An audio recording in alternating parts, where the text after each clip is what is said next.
pray for your special blessing on all those who are working to transform our city and make it a better place to live and work. Amen. Please remain standing for the pledge. Pledge allegiance, flag, United States of America, and to the republic for which it stands, one nation, under God, indivisible, liberty, justice for all. Roll call. Counselor Conway. Here. Counselor Elliott. Here. Counselor Kennedy. Here. Counselor Leahy. Here. Counselor Mercia. Here. Counselor Milonazo. Here. Counselor Noon. Here. Mayor Samaras. Here. Counselor Cirillo. Here. That's 9 present. Thank you. Before we continue on, we have a moment of silence. Several. Yes. Counselor Mercia, please. Thank you, Mr. Mayor. Please forgive me, we had a storm last week, so I would have done a couple of these last week, but I want to present them this week. I'd like to offer a moment of silence in Docking Chamber for retired Lowell Police Captain John P. Marr. He was the widow of the late Priscilla Chilla Sheehan Marr. John was raised and educated in the city, attending the original Butler School, and he graduated from Lowell High School, class of 47. He later attended Northeastern University and UMass Lowell, obtaining a master's degree in criminal justice. For several years, he worked as a truck driver and was a member of the Teamsters Local 49, working in the Lowell Trucking Corporation and Wright Trucking. He joined the United States Army, serving during the Korean conflict as a machine gunner with the famous 45th Thunderbird Infantry Division. He was awarded the Bronze Star, the Combat Infantry Badge, the Korean Service Medal with 3 campaign stars, the United Nations Service Medal, and the National Defense Medal. Upon his honorable discharge, John returned to the United States and was stationed at Fort Devens as a platoon sergeant in the 278th Regimental Combat Team until his discharge in '54. Returning to Lowell, he regained his position with the Teamsters, and in 1960, he joined the Lowell Police Department as a foot patrol officer in the Towers Corner area in Car 1 in the Acre. He then served as a sergeant in the Criminal Bureau and then served in the Records Bureau, where he was promoted to captain until his retirement in 1990. John was a proud member of the Hackers of the Lowell Police Department, the Ancient Order of Hibernians, the Holy Family Travelers, the Greater Lowell Retired Police Officers, and the Sacred Heart Neighborhood Improvement Group. John is survived by his son Thomas, his 5 grandchildren, his 4 great-grandchildren, and his sister Agnes. We offer our sympathy to his family and his many friends. He will be truly missed. And I'd also like to offer a moment of silence in Docking Chamber to all those who have passed away since our last council meeting, as well as Phyllis Seppi O'Sullivan, beloved wife of William O'Sullivan, and the late Mario Seppi. After her graduation, she continued her education, becoming a nurse. Phyllis is survived and will be deeply missed by her children, Reverend Kevin Seppi, Brian Seppi, Sheila Seppi, and Gary Seppi of the Trinity Ambulance, 8 stepchildren, 13 grandchildren, and 2 great-grandchildren. And lastly, please bear with me, I would be remiss in my duties if I didn't request a moment of silence in Docking Chamber to Dennis J. Reddy, beloved husband of Donna Reddy of over 45 years.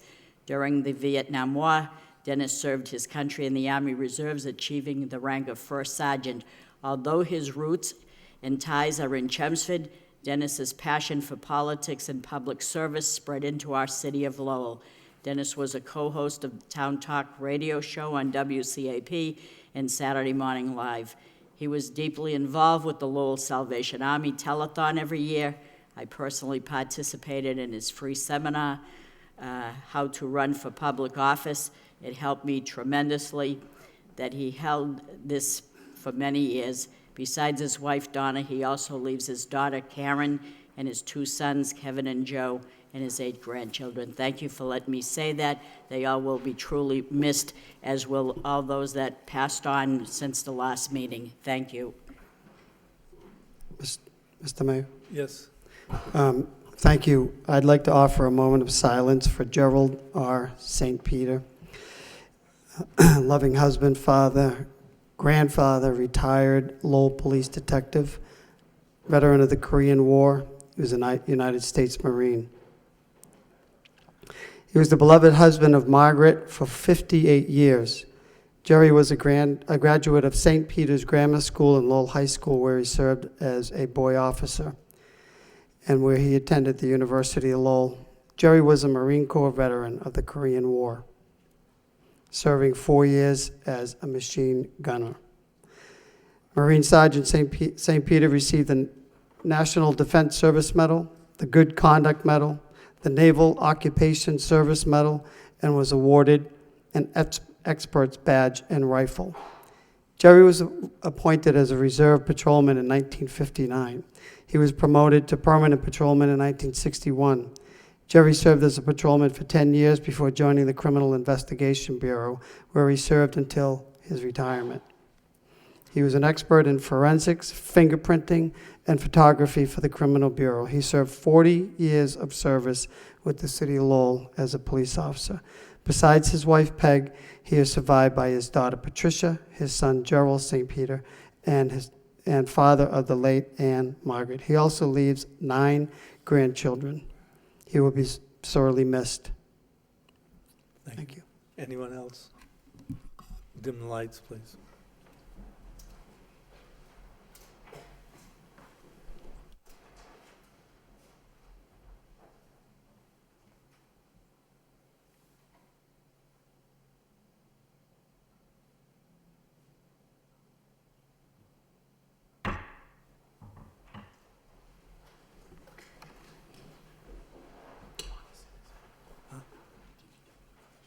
Okay, just remind me. We'll do that. All right, before we begin the regular agenda, under Mayor's business, first we want to acknowledge the winners of the Winterfest 2018 Richard Rourke Memorial Soup Bowl Contest Awards. This year's soup contest has been named in memory of longtime Winterfest and soup contest supporter Richard Rourke, also known as Ricardo, owner of Ricardo's Trattoria. With us tonight to help with the presentation is Catherine Rourke. Catherine, do you mind standing up and just stand by the podium so we'll announce our winners? First, all those who participated. Mr. Baldwin, do you want to give us that list? Did you still have that one? Use this. Yep, thanks. Thank you, Mr. Mayor. There were a lot of participants in this year's award, all of which had great offerings. It was a really tough decision for the judges. I just want to recognize all of those who participated: the Boys and Girls Club of Greater Lowell, Lowell Burger Company, Gormley's Cafe, UMass Lowell Inn and Conference Center, the Chowder Factory, the Firewater Tavern from Wamisit Lanes, the Lowell General Hospital Sodexo, Purple Carrot Bread Company, 110 Grill, Life Alive, and finally Cobblestones. So thanks to all that participated. Thank you. And the winners, and they've already been presented their awards, culinary awards. Life Alive, the winner of the bowl is Life Alive. Is Life Alive here? Amen. Okay. Runner-up, the Purple Carrot Bread Company. Citation, Purple Carrot. Please come forward.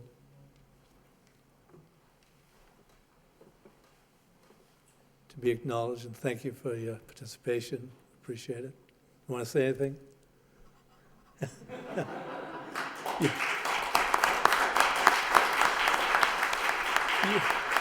Your food speaks for itself. And finally, runner-up, Egg Roll Cafe. Egg Roll Cafe? Your chance.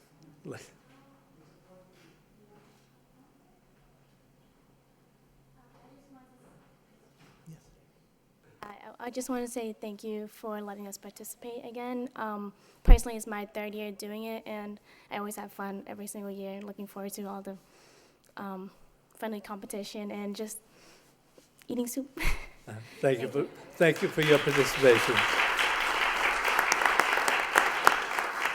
That's what makes Lowell so great.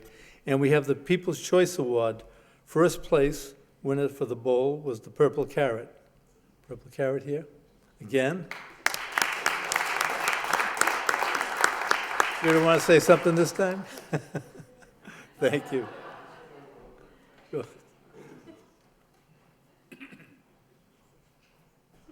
We just want to say thank you for all the support we've gotten from everybody with the competition, and then we are going to be opening in downtown probably the end of April, so you'll be able to get soup all the time. Thank you.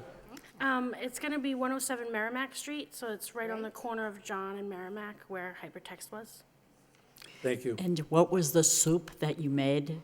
Oh, it was chicken sage and sweet potato chowder. Oh, thank you. I think next, Council Mercy, I think next year they'll have to bring a sample I here think to you're make right. sure that I think so, yeah, that's we're good. fully aware. Thank you. Thank you. Thank you. Then second place, the Egg Roll Cafe. Again. Thank you. And third place, Sizzling Kitchen. They're not here at this moment. Do you just want to come forward to have a picture with the city council, please? Just right through the gates.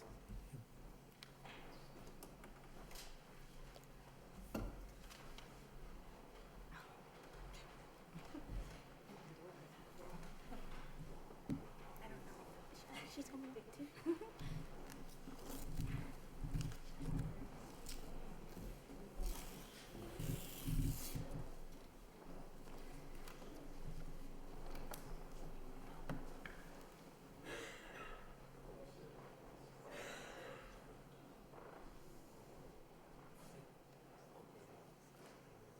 Ready? Okay. One, two, three. And one more. One, two, three.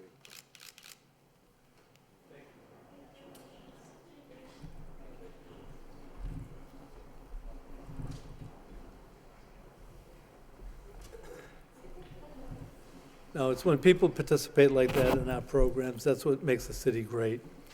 Okay, next, we have the retirement of someone, and that's Michael Damaris. And Councilor Leahy asked that many of the neighborhood leaders attend this meeting so we can acknowledge Mr. Damaris's years of service to the city of Lowell.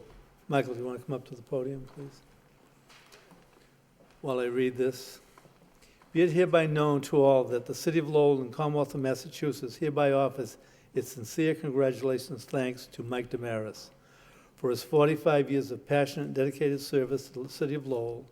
A Lowell native, Mike Damaris began his public service career in the Lowell Water Department in September. In 1973, he served the city government in numerous capacities over the year as DPD, laborer, assistant planner, and working in human services. 2001, Mike Damaris became the Assistant Coordinator of Neighborhood Services.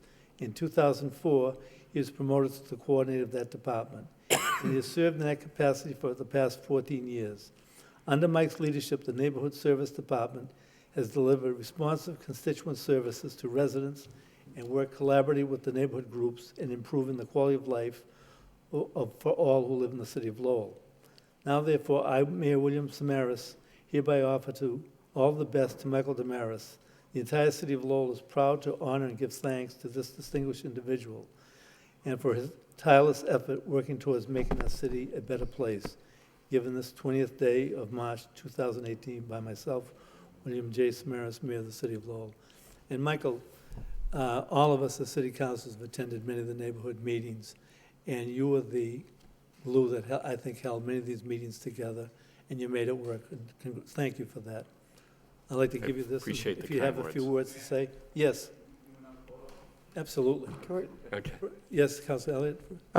I just want to thank Mike for his service to this city for such a great length of time, 44 years. I don't know how many city managers you went through, but must have been quite a few. But Mike actually started working with my grandfather at the water department, and we served together. So congratulations, best of luck Thank you. for Appreciate it. for the future, and still young enough to enjoy it. So thanks for Kenny? your service. Did you want to say anything? What's that? Yes. Oh, Couple of words. Mr. Leahy. I just Councilor want to Leahy. say thank you also. Mike's, constantly working for the city. I tried to change his mind, and hopefully, I was thinking he'd make it an even 50, but it's time to retire. So thank you for the effort over the years and your dedication to the city. Thank you, I appreciate Councilor it. Mercia. Thank you very much, Mr. Mayor. I just want to say, Michael, we go back a long way. Oh, boy. Yes, we do. We could write a We go. book, but you Yeah. did a great job for the city, made us very proud of you, made us very proud that you were the link between the city and the neighborhoods, always bringing back all their information. Where we couldn't make some of the meetings, you let us know all about it. You're a true icon in the city, and we're very, very thank you. proud of all your dedicated service. Thank you, Michael. I appreciate that. Councilor Kennedy. Thank you, Mr. Mayor. I think a lot of us go back a long way with Mike Damaris. I go back to when he was a bagger at Alexander's Supermarkets in Hovey Square. I'm not sure anybody can beat me on that. But anyways, he's not going anywhere. Like the city manager, he'll be around. And so, but the best of luck in your retirement, Mike. Thank you, Counselor. Do you want to say anything, or just come up? Well, I mean, it's bittersweet retiring, but I'm looking forward to it. I'm going to miss everybody here that I worked with, and all the department heads and my coworkers, and Manager Murphy. But I just wanted to thank everybody for supporting me through the years, and 44 and a half years is a long time. So, and I want to first of all thank the City Council, because I've got to know everyone through the years and become friends, and so that means a lot to me. And also Manager Murphy, who has just been terrific to me. And I did a little bit of research the other night, and I realized I've been through 11 city managers, not been through, but I've served under, 11 city managers and 22 councils. So that's quite a record. But I wanted to thank everybody in the manager's office, particularly Kevin, and I wanted to thank everybody's been so great to me in there. Mike McGovern and Karen and Bob Healy and Heather and Connor and Rodney, and we have a new addition to Shauna. She's been great. So everybody just couldn't have been nicer. And when the manager took office, I was placed in the manager's office, so that meant a lot to me the last 4 years to be able to do that. And I also wanted to thank all the department heads, because without them I wouldn't have been able to do my job. So they were terrific to me. Also the neighborhood groups. I mean, they're just a great group of people, and as the council knows, they go to all the meetings, and to me they become like my extended family and my friends. So I've really enjoyed working with them over the years, and that's been a great opportunity. And I also wanted to thank my family, because they've been terrific. My wife Pat and my two boys, Mikey and Christopher. So he's 34. We still call him Mikey. So people still call me Mikey too. So. But anyway, I don't want to go on and on. But I could go on and on about all those, the people I've met and the experiences I've had. And it's just been terrific. And I tell you, as Councilor Elliott said, when I showed up at the water department, the water treatment plant in 1973, one of the first people I met was your grandfather, Frank, and he was just terrific to me. So, and I have to say, 73 to now went by in a blink. So, Thank you. Thank yeah. you. But, We'd like to have a photo. Could the neighborhood leaders come up to, oh, good. Anne Marie, do you want to say something for us? I Oh, thought okay. so. No, okay. All right. Hello, I'm Anne Marie Page from the Citywide Neighborhood Council, and Debbie Forgione is Vice President of the Citywide Neighborhood Council. And we don't refer to Mike as Mike Damaris. We refer to him as Mike the Man. So when you need When you need something to get done, you call Mike the man, and he gets it done. And he goes out of his way, and he takes his own time to make sure that the neighborhood leaders have what they need. And from what I've heard tonight, he has done the same with all the other departments here also. So we wish him well. And the funnest thing is going to be that Monday morning. You're going to love it. Yes, that's Right? what they tell me, yeah. Deb? Thank you. I just want to say what a gentleman you are. It's been a pleasure. I'm heartbroken, and you have big shoes to fill, and we love you. I appreciate it. Thank you. Want everybody come up for a picture?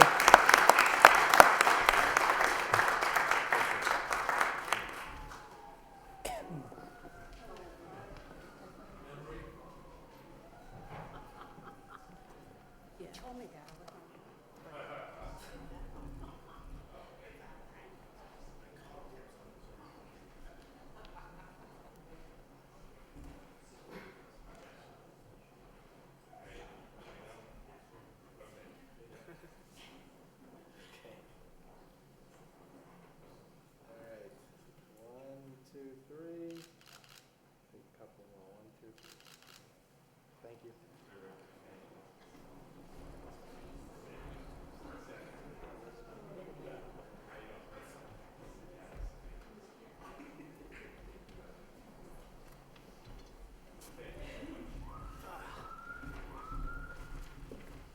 Connor. You want to introduce him? I'd like to have Mr. Baldwin introduce our new head of DPD. Thank you, Mr. Mayor. We wanted to introduce to the council one of our key new hires, Mr. James Donison. He is going to be leading the DPW. Mr. Donison? DPW. Thank you for inviting me. I'm very excited to be here. This is day 2, so I've learned a lot in 2 days, but I have a lot more to learn. So I've appreciated all of the staff and the dedication of DPW, and I'm sure it's going to go very, very well. And I have over 35 years of experience in engineering and public works, so I look forward to sharing that with the city.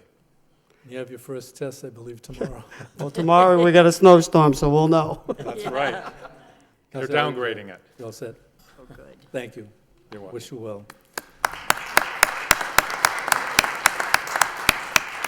All right, in business that we began several weeks before regarding the selection of a new city manager, we are now down to 3 finalists. And I'd like to announce the 3 finalists. They are Eileen Donahue of Lowell, Dr. Linda Millsap of North Carolina, and James White of Marshfield, Mass. Now, Mary needs a few days to contact these people, but I'm looking at the possibility if we could do the interviews prior to the city council meeting, or maybe take part of the council meeting, or do it on a Wednesday. I've talked to many of you, but it got to be, your schedules are very heavy and very difficult to change. So I have a suggestion, but I'd like to listen to others. Councilor Elliott? Yeah, I make a motion that we conduct the interviews next Tuesday prior to the city council meeting. I We second. post Second. post it accordingly. It would have to be a special meeting. Is that correct, Madam? Through you, Mr. Mayor, to Okay. the solicitor. First of all, a motion made by Councilor Elliott, seconded by Councilor Conway. Yeah, so it would end up being a special meeting scheduled. And presumably, if it were anticipated that it would need to run into the 6:30 time slot, we would have to make arrangements for a reposting of the regular scheduled meeting for a later time that evening. Well, if I can, Mr. Mayor. Yes, So I made the motion and it was seconded. So, I mean, I would suggest at minimum of 5 o'clock, unless we want to do it. I think 5 o'clock is probably a reasonable time, so people at home can watch. Okay.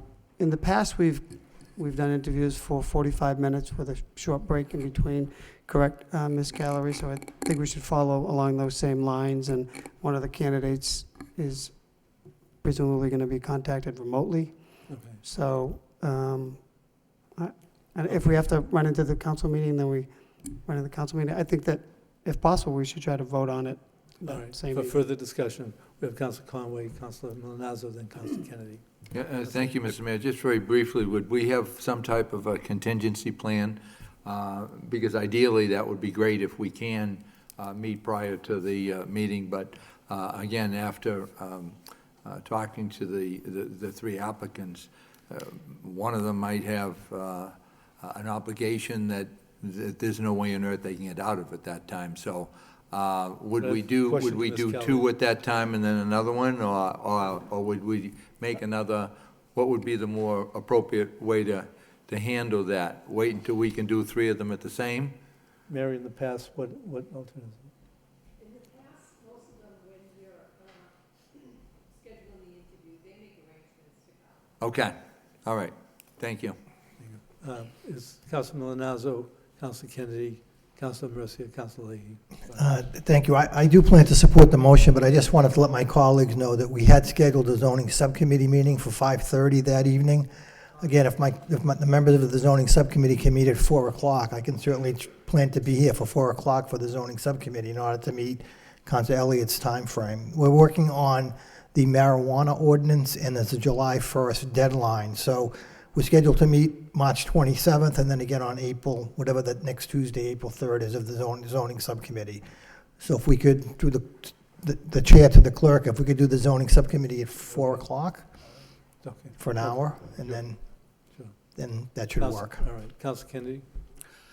Thank you, Mr. Mayor. I would just wanted to be sure that, that Tuesday was going to work for everybody at that time, but if it does, then that's probably a good time. And I would be agreeable to just leaving that up to you to work out with Human Resources. As far as scheduling, I'm not sure that anybody's talked to the candidates yet, and so we don't really know what their availability is. But, so I think Tuesday is good as a tentative time to do this, but maybe after you speak to the three candidates, you'll be able to kind of zone in and let the rest of the city council know. Well, I guess I should wait till this motion passes, but I'd also like to make a motion that that we name the city clerk as the interim city manager if there is a gap in between the time of the present city manager and the new city manager, and when the new city manager can begin. Motion, part of the original motion or a new Well, motion? no, I'll wait. Let this Okay. let this one Thank go, and I'll make that motion right after that. Thank you. Councilor Mercia? Thank you, Mr. Mayor. Through you to Mary Callery. How many votes from the council did this person from Marshfield get?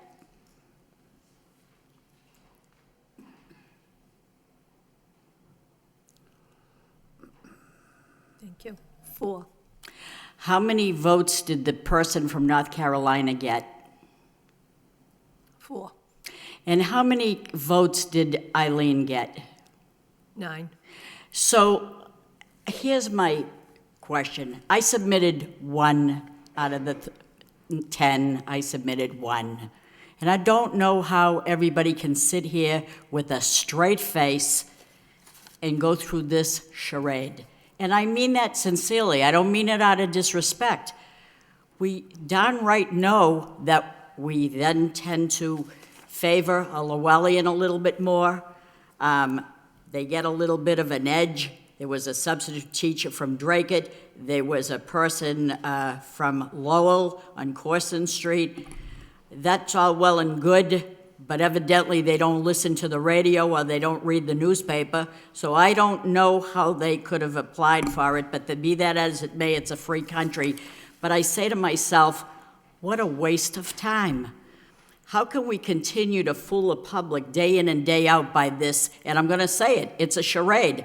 There's no policy in place but to put this online for 2 weeks. And we did that, did we, Mary? We put this on the, Yes. from within. We put it on the website from within. And that was it. That's all our obligation is. We're worrying about a zoning committee. Oh, my God, we're going to have to come in at 4. No, we don't. Pick up the phone and call up Senator Donahue and say, we realize you're interested, you filled it in. I don't understand why this has to be this way. For one thing, how awful it will be to send this woman, this person down here from North Carolina, how expensive, and it'll be the taxpayers' money. Why are we doing this? Someone from Marshfield, we're wasting everybody's time, we're wasting the taxpayers' money. That's my opinion, and I'm sticking with it. I'm not gonna be involved with this charade. I don't know what to ask the question of the person coming from North Carolina. Just pick up the phone, don't waste anybody's time. I think time is of the essence here. April 1st, the manager will leave. Let's hit the ground running. Let's cut to the chase. Let's stop this charade. I'm being perfectly honest, which I wish somebody else would be. In 1979, when one of our councilors was a city councilor then, they did the same darn thing, and they elected Joe Telly on a unanimous vote. There was no nationwide search. There was no anything else. Let's do the same today. Thank you. Councilor Leahy, then I have a comment, but Councilor Leahy, then Councilor Noon. I really don't have much to say, but, I mean, after listening to Councilor Mercier,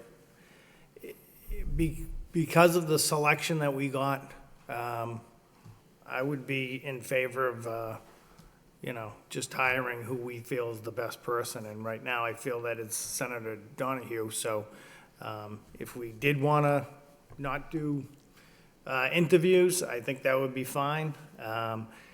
The other two candidates were in the ballpark, but I didn't feel they had the same qualifications that I was looking for at this time.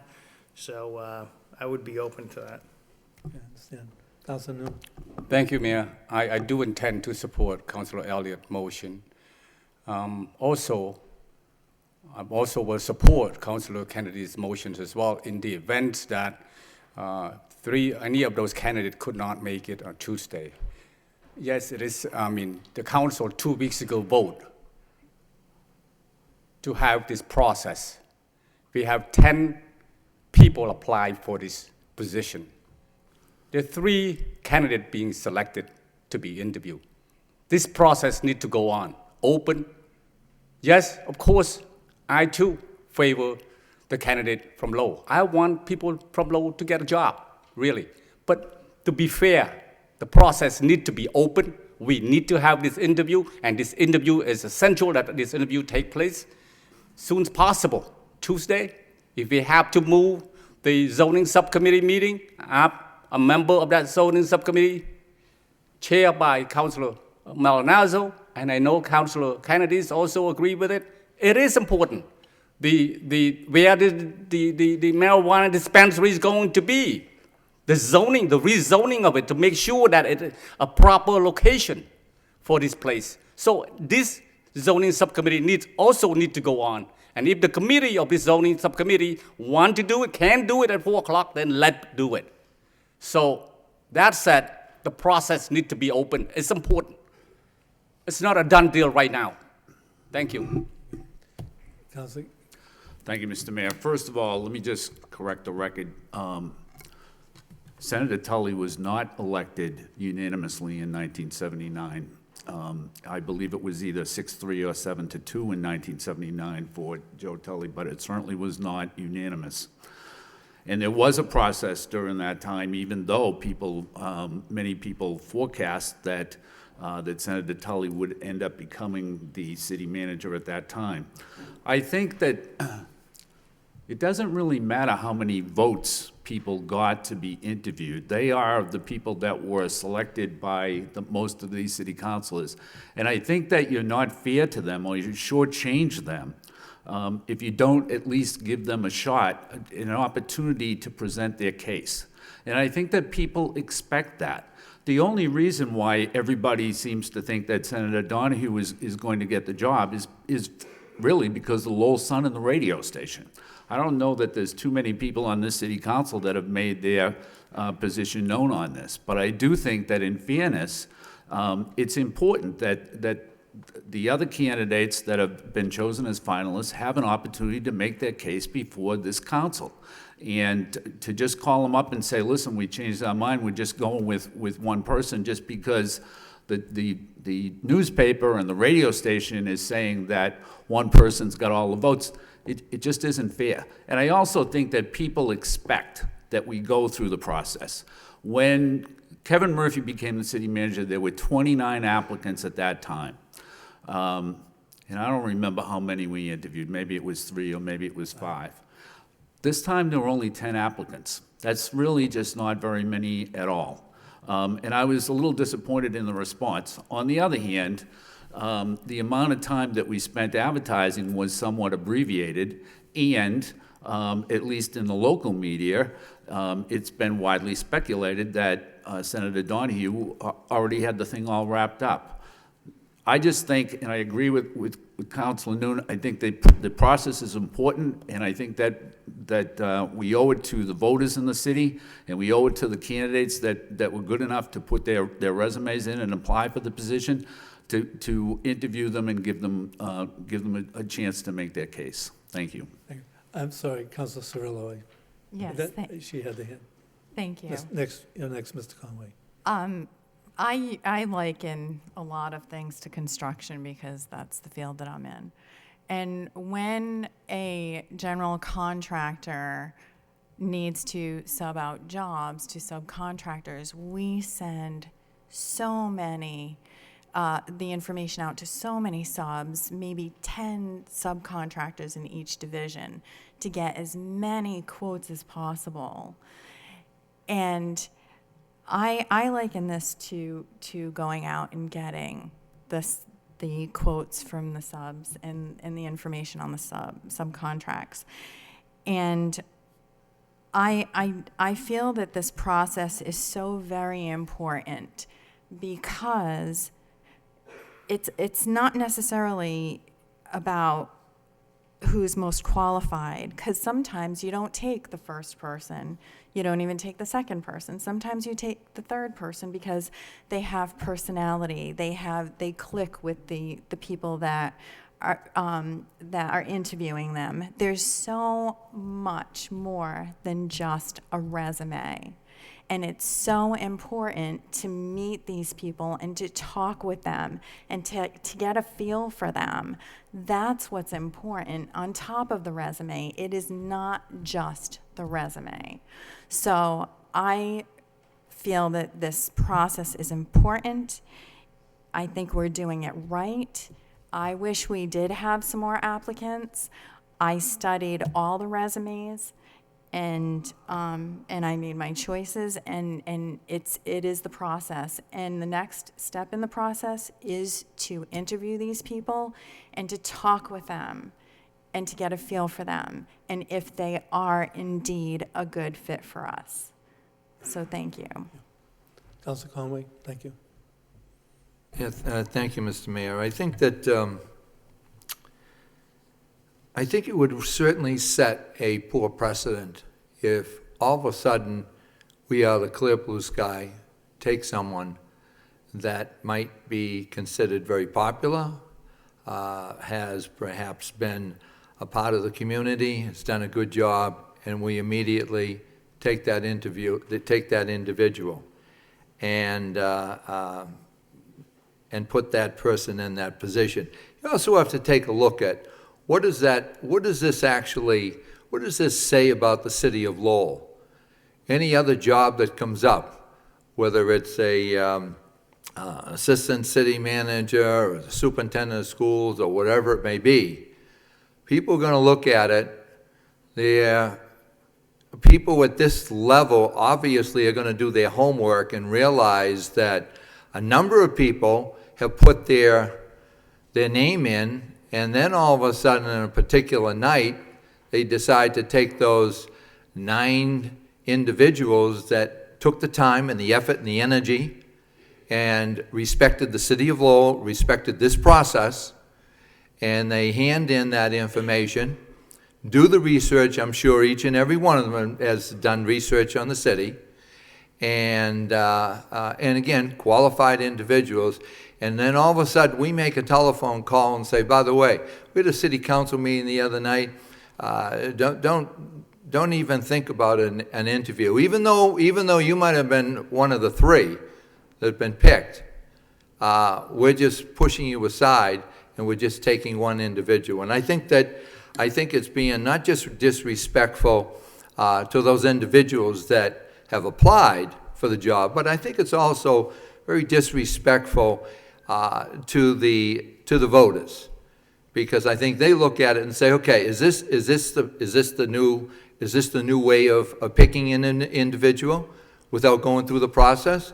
And as we said, I think it was Councilor Noon that talked about the fact that we voted on this process. And I think that we need to continue on the route that we are, interview those 3 individuals, and pick the best person for the job. Thank you. If you don't, Councilor Leahy. Thank you. I just want to add that I think under the circumstances, last time we got 29 applicants, this time we got 10. Out of the 10, when you looked at the resumes, actually none of them mentioned anything that's going on in the city of Lowell, which are very important issues which are happening right now with the high school, with Hamilton Canal. Nobody mentioned that. Some of the applicants didn't put any effort into their application whatsoever. So I think it's okay to make adjustments. We're here to pick the best person for the city. Half of us voted for the other 9. Half of us didn't even bother voting for them. And we have a strong, qualified candidate that lives in the city. She has what we need to bring the city together. She has the experience working with different departments and boards and whatever connections in Boston is what we need right now to build this new school, bring in economic development. I think it just happens to be the time. And she is more than qualified. The second person that I liked, not bad qualifications on paper, but does not have the skill set to bring the city together or to have the connections that we need to build the high school and get this built, get this process started by December. This high school has to be on track to be built by December. If we let this go after January, who knows what's going to happen? And this is what's important to the city right now. And I think that we have a qualified person who lives in the city who can bring this all together and move on to other important issues. Economic development, the police department, safety, fire, everything we need to continue working on. This high school has really bogged us down. It's an important issue. It was very emotional, but we need to move on with the business of the city once we pick a new city manager. So I could go either way. I'm not disrespecting the process. I just think that things change. We got the applicants. We saw what qualifications they had.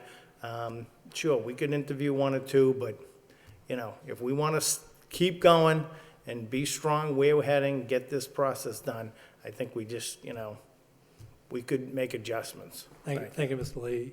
If you don't mind, I'd like to, just speak from the podium.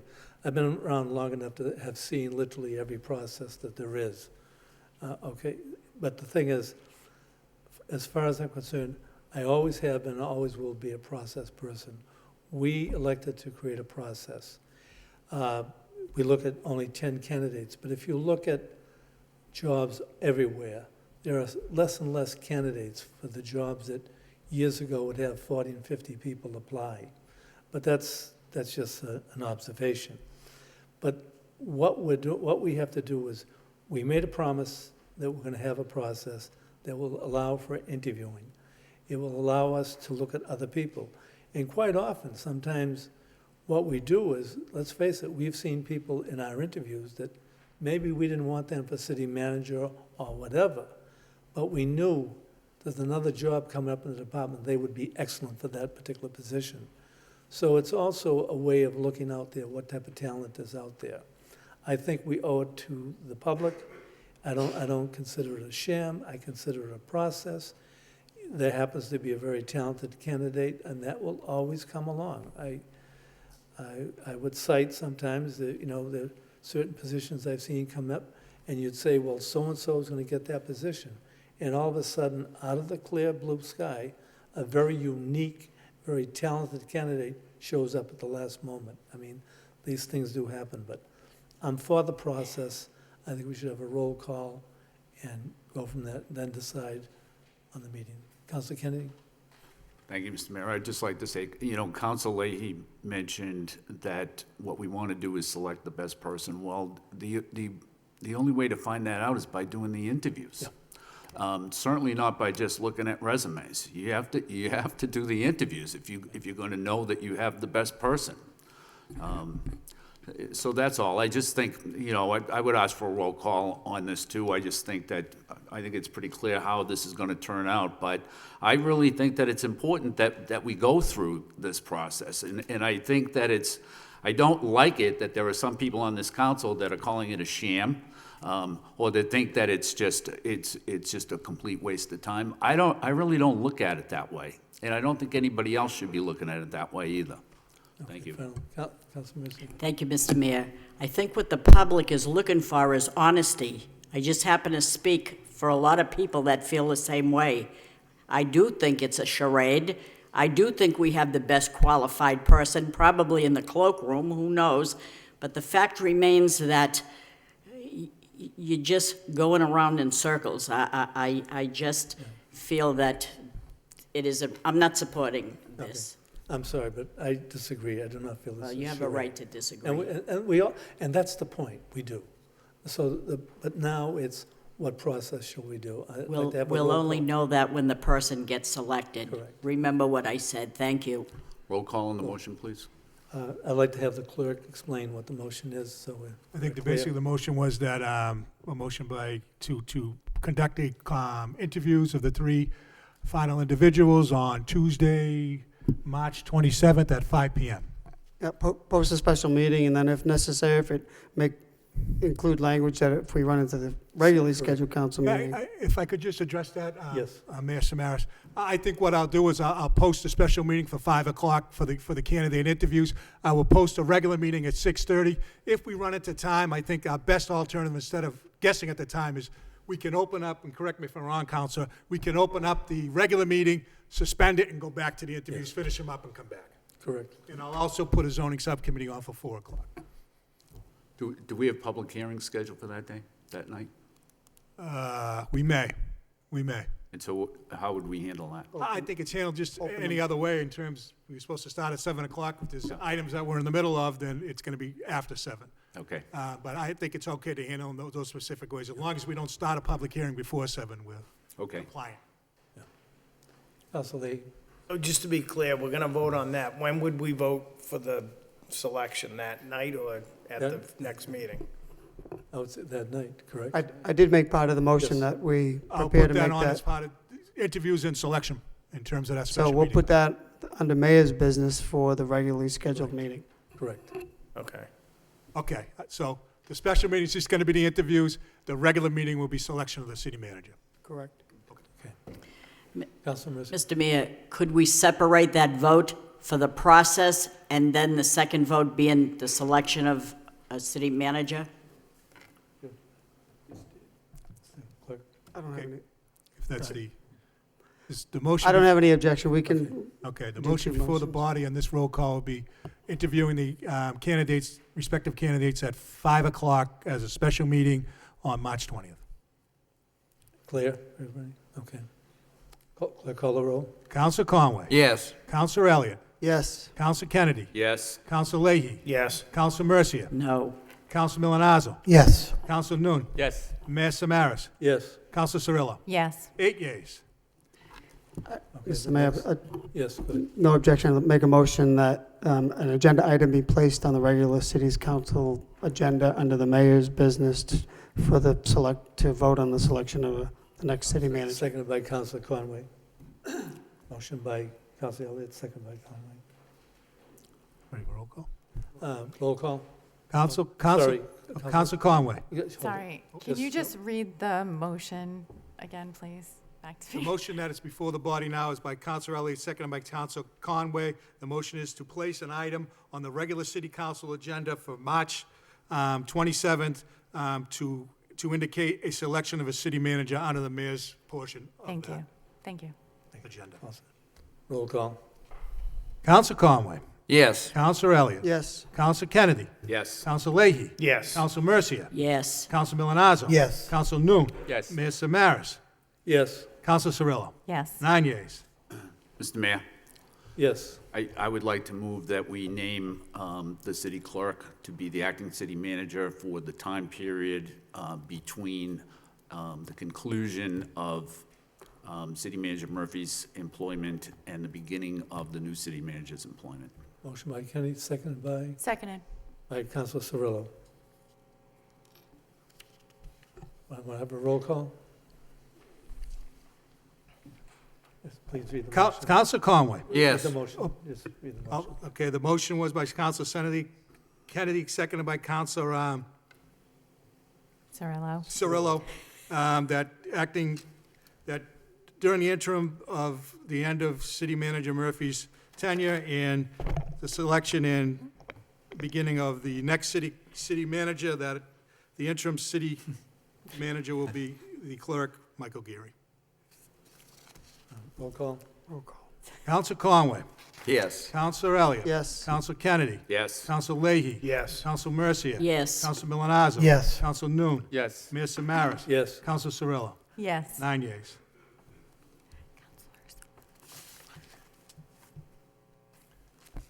Acting clerk. I'll bring it up. Okay. Thank you.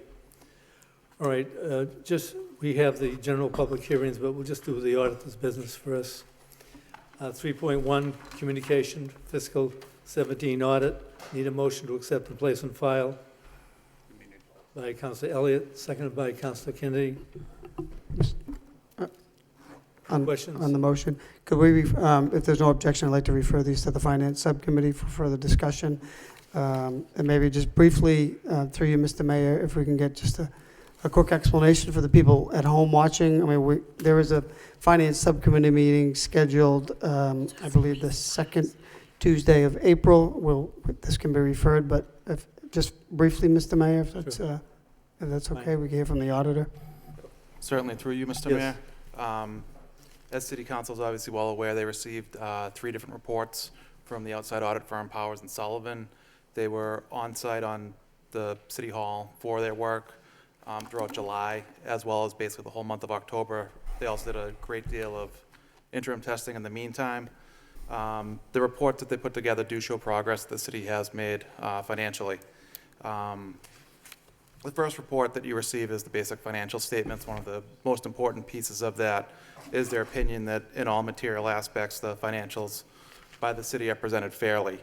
This is of great use to bond and rating agencies, just so they know that there's validity to the report that they see and the city's financials are indeed accurate and there's no misrepresentation.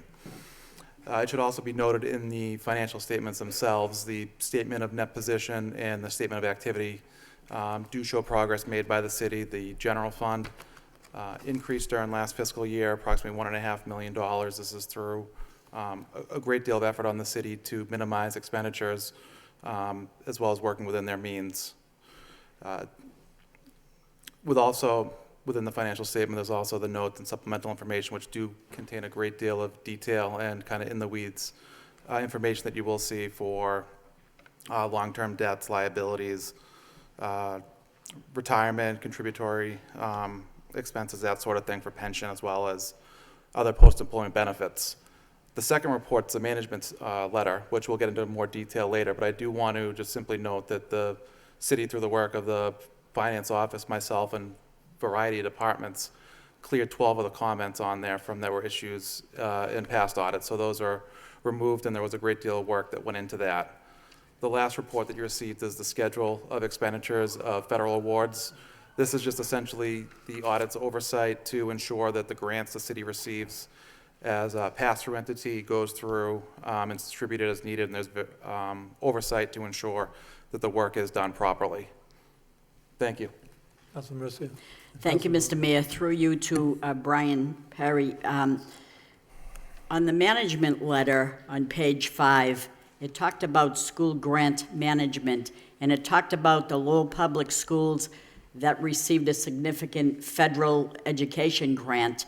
And in 2016, approximately $508,000 in federal funds was returned. And it's troubling to me to know that, to me, that's a lot of money. I don't know how the grant, what is the amount of the grant to begin with, that they could turn in $508,000.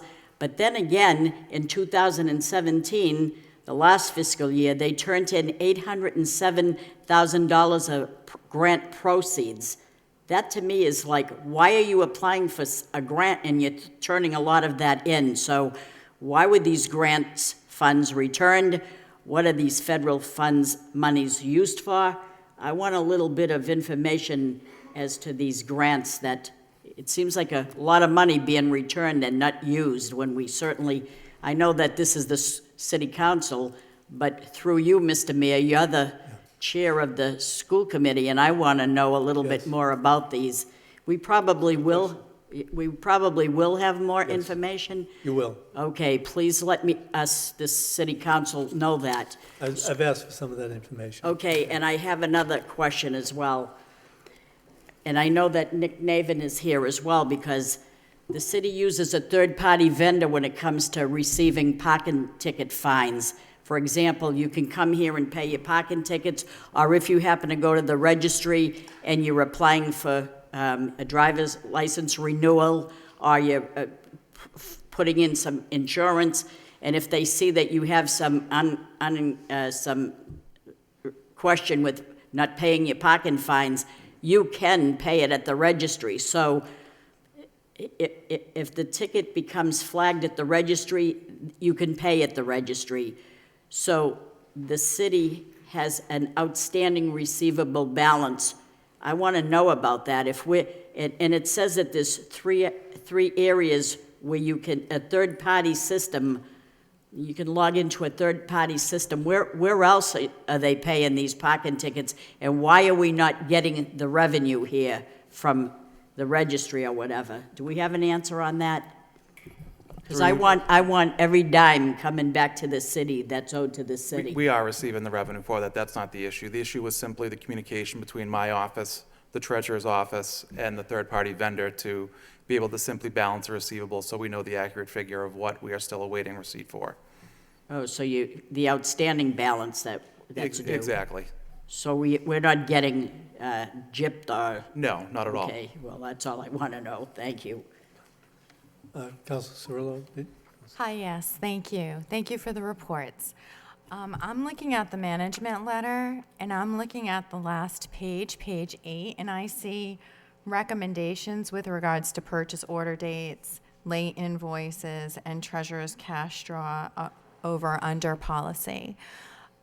These seem like very good recommendations, and will you be implementing them, and how soon? Thank you. Any further questions? Thank you, Councilor. Later on in the agenda, as an informational item, is the management response. So from the city manager and the finance department to the current year comments. We are going to be addressing this specific issue on the purchase order dates. The city has the reserve ordinance to protect against these types of issues, and we've notified all departments that we'll be watching this much more closely. So in collaboration with the city auditor, the treasury, and the rest of the finance team, this is something that we're going to be watching much more closely this year and moving forward, as well as the other issues which are, there's a response provided in the item later on in the agenda. Thank you.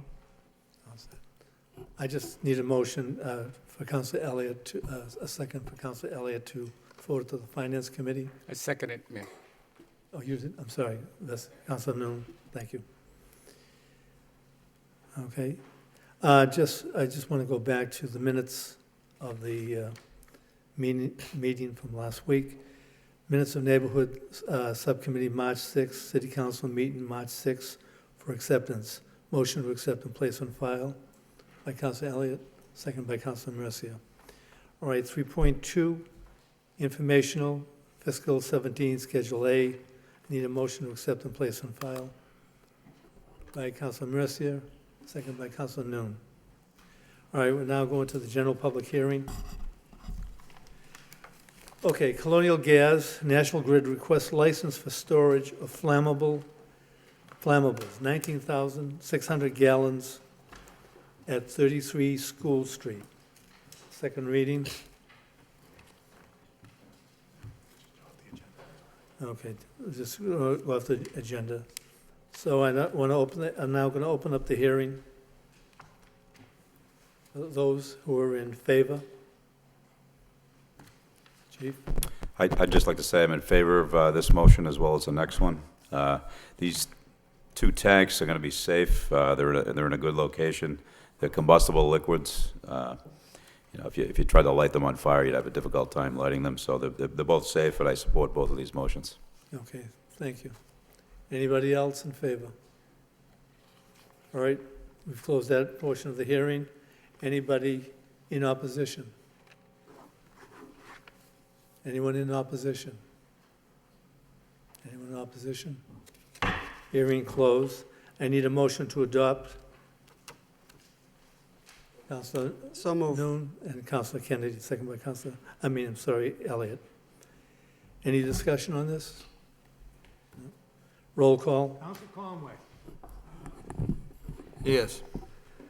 Counselor Elliott. Yes. Counselor Kennedy. Yes. Counselor Leahy. Yes. Counselor Mercia. Yes. Counselor Milonazo. Yes. Counselor Noon. Yes. Mayor Samaras. Yes. Counselor Cirillo. Yes. 9 yeas. All right, the next public hearing. CHLH Crosspoint Owners LLC requests license for additional storage of flammables, 7,500 gallons of diesel fuel at 900 Chelmsford Street. I'd like to open the hearing for those in favor. Councilor Chief, you are in favor? You don't have to repeat that, we're all set then. Anyone else in favor? Close that part of the hearing. Those in opposition? Those in opposition? Opposition? Close that part of the hearing. Any discussion?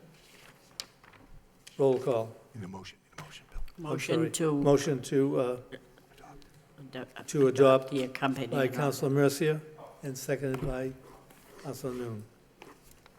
Roll call. Counselor Conway. Yes. Counselor Elliott. Yes. Counselor Kennedy. Yes. Counselor Leahy. Yes. Counselor Mercia. Yes. Counselor Milonazo. Yes. Counselor Noon. Yes. Mayor Samaras. Yes. Counselor Cirillo. Yes. 9 yeas.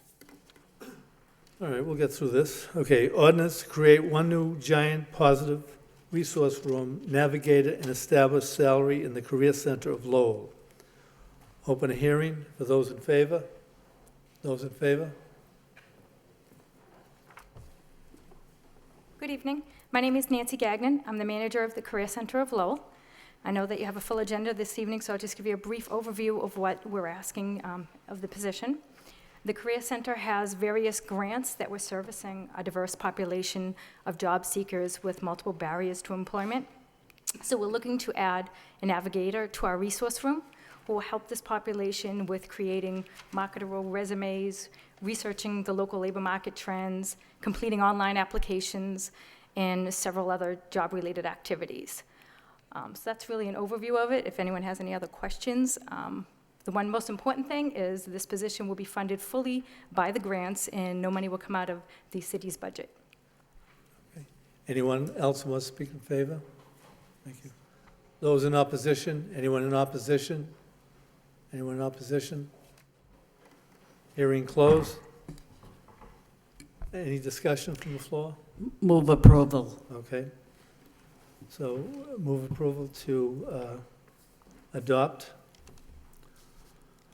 And I need a roll call, motion to adopt. Now I need a roll Seconded. call. Who's that? Counselor Conway. Yes. Counselor Elliott. Yes. Counselor Kennedy. Yes. Counselor Leahy. Yes. Counselor Mercia. Yes. Counselor Milonazo. Counselor Noon. Yes. Mayor Samaras. Yes, Counselor Cirillo. Yes. That's 9 yeas. okay. Next ordinance, create one system and project specialist position and establish salary in the police department. Okay. I would like to open the hearing. Anybody in favor? Chief? Yes, thank you, Mayor, through you to the City Council.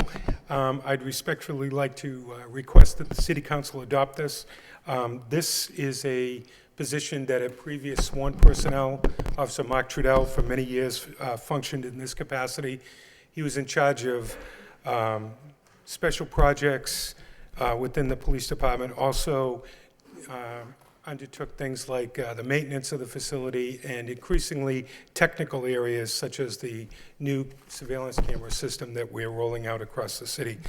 This new position will allow us to take that sworn position, return it to a uniformed police officer in the field, and make this a civilian position with the specific expertise and education that's required in a position that's increasingly very technical. So the net result of this is we gain another police officer on the street.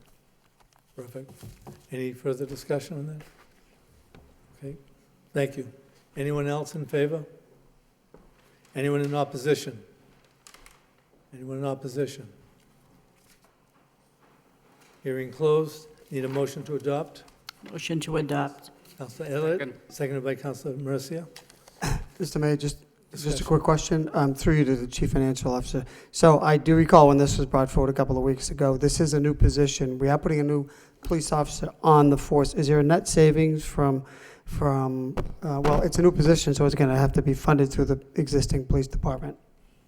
That's right, Counselor. So every year in the police department, because there are so many retirements, there's a natural surplus that's accumulated in the salary and wages account. Right.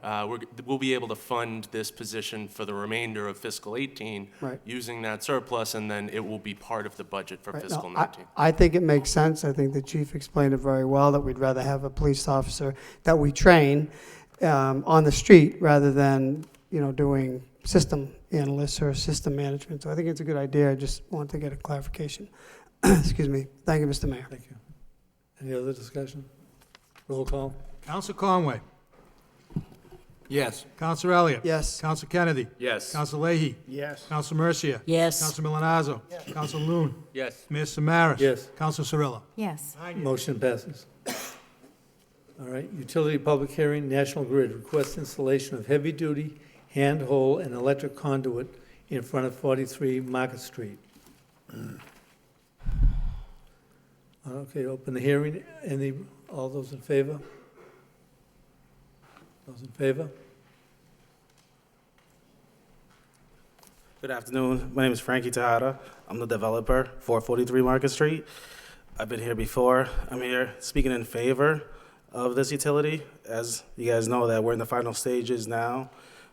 In order to proceed, we need utilities. We need the gas utilities, the electric utilities, and Comcast, which has already been approved by you guys. So I respectfully request that you guys accept this utility so we can go ahead and finish this project. It's been sitting there for a long time. Thank you. Thank you. Thank you. Anyone else in favor?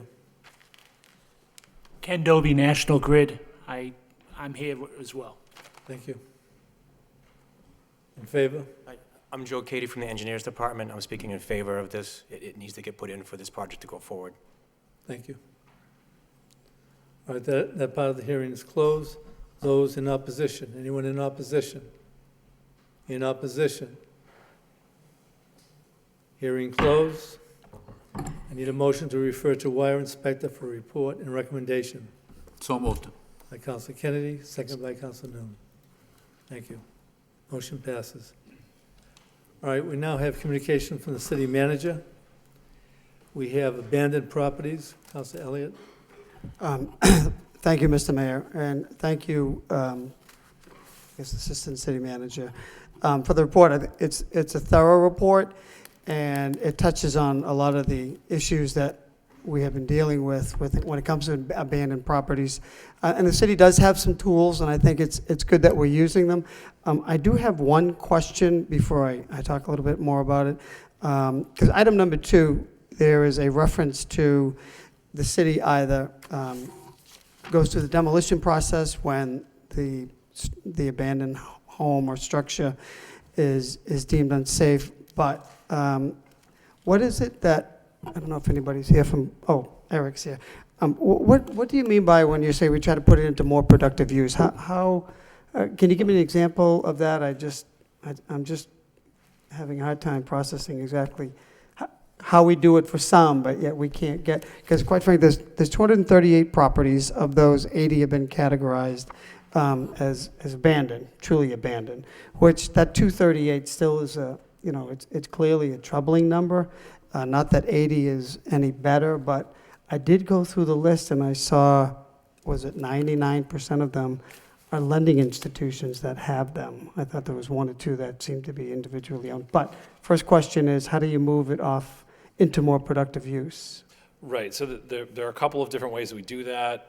One that I think the council has seen most recently is through the receivership process, where we attempt to force the property owner or the person in control of the property to remedy the code violations, and typically that means at the end of that process, there is a foreclosure sale or some sort of settlement with the receiver that puts it back on the tax rolls and into active use. That's the most kind of aggressive part of it.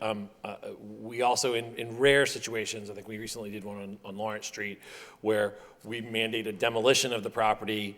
I believe that property was specifically put on auction by the city after the demolition, and a developer could purchase that property and rebuild a new structure on the property. So could I just ask right there, have we done this in the past through you, to Mr. Slagle, or to the city solicitor? I know there was a point where we would go through a process on somewhat of a regular basis, and was that foreclosure or demolition, or both, of properties that were clearly in poor condition, and that brought many property owners right to that podium on the night of the public hearing, saying, "Look, I want to make good on this. I want to pull a building permit or do something with a permit that has been sitting idle for 6 months." Is that a similar process that you're talking about here? It is. I would defer to the city solicitor about the specifics about the process in the past, but that is what we are talking about now, is that process of mandating, having a structural engineer do a report on the property and mandating a demolition order, and then some sort of settlement of that demolition fee if the city had to pay it. Can we get from the solicitor, Mr. Mayor, a response to that? Because it was an effective means. Unfortunately, it's costly, it's timely, and considering we have 238 properties and upwards of 80 that are being held by lending institutions, presumably paying the taxes and registering, right? Yes. Sure. So the process that was commonly followed in the past is that the building department would cite the property owner under the building code, and if steps weren't promptly taken pursuant to the time outlined in the order, then they would be dealing with a demolition order, and it would be at that point unappealable. What you had referred to is there's another process whereby orders can go out from the building department, and the homeowner would appear before the council regarding the demolition, and the council would take evidence from a member of the building department, and if the property owner wanted to speak on their behalf, they could as well. And then the city council, you'll probably recall, would, after hearing all of the evidence, make a decision as to whether the property should be demolished or not. And when the council did that, it was sitting as a sort of quasi-judicial body, hearing it almost like a court case of sorts. Okay. Well, again, that this is good information, that we do have tools available to us. But I had filed this motion to get a report, to find out how many properties we do have citywide, and it is significant. We all know that sitting here because we see it all the time. And there's opportunity to, I think, dovetail with the Attorney General Abandoned Housing Initiative. It's going to take a handful of properties in the Centerville area and bring them back to reuse. And I'm not sure exactly, how we can either fast track or make this a little bit more of an efficient process. But if we have lending institutions that are just sitting on these homes in neighborhoods that, in some cases, are becoming, eyesores and a blight in the neighborhood, and why can't they move them during an economy where, if you talk to people selling homes or condominiums, the real estate market is in a good place for lending institutions to do this. So I appreciate the report. I think the Attorney General Housing Initiative is a good one, but knowing that it's not going to cover all of them, taking the next step forward to you know, there's a lot of people out there that would like to buy a home. And if we have 80 just sitting there because banks are kind of too lazy to do anything about it, or it's not as profitable, then it's incumbent upon us to, you know, to take these measures in our own hands. And, you know, I don't know if you have any other recommendations, Mr. Slagle or the administration, to move these 80, you know, 80 at the minimum pieces of property held by lending institutions. I know we have an ordinance that they have to register. I know we increase fees, but, you know, we need a jump start. So I do want to respond, if possible. Okay. To Councilor, through you, Mr. Mayor. A couple of different points. The list that was provided to the council that had the 80 properties on it, that is information we got directly from the lending institutions who are registering the properties under the vacant foreclosed ordinance. That registration is what's reflected in the owner line there, is the people who register it. It doesn't mean they've taken physical ownership of the property. Because those are sometimes in kind of foreclosure limbo, it makes it a little bit difficult. But I did want to make one point, which is all the counselors are provided with a map that I left on the desks today that shows a listing of the 80 properties across the city. That actually is a GIS map, which I will be emailing out to the counselors. We'll be putting it on the website. It has clickable information. You can go and see the information about the property, as well as, I think Councilor Mercer had asked for photos of the properties. Photos of the properties will come up on a tab when you click the purple dot on the map. And there's also a line for text for our inspectors who are going to be going out and doing inspections of these properties to confirm that they are in fact vacant. There is a slight difference between vacant properties and properties that are set appropriate for demolition, which is a property that's appropriate for demolition has to have some sort of public safety issue. The fact that a property is vacant doesn't mean we can legally demolish it, because there has to be code violations and a safety issue. But we are taking steps, as you mentioned, Councilor Elliott, to work with the Attorney General's office to get as many of these properties as we can on the current cycle of receivership.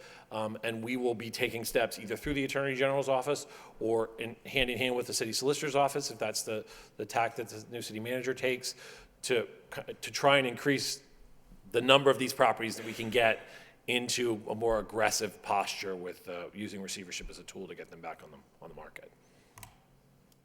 Thank you. I think that's good news. And I'm not going to belabor this because we know what the issue is. The bottom line is somebody's sitting on these properties. They could be homes for new families, and for whatever reason, whether they're upside down or not, the banks are just lending institutions or whoever has the ownership.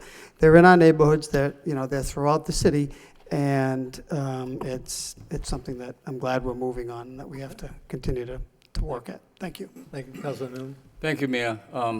Motion by Councilor Elliott is a great motion, and thank you, Eric, for the report.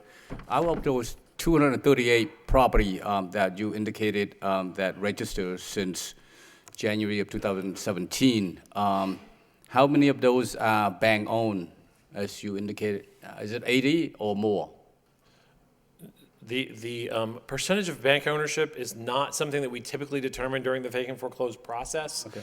It's incumbent upon the lenders to register. I would estimate that the number of bank-owned properties is probably at about 25% of that 238 properties. Those are not all vacant.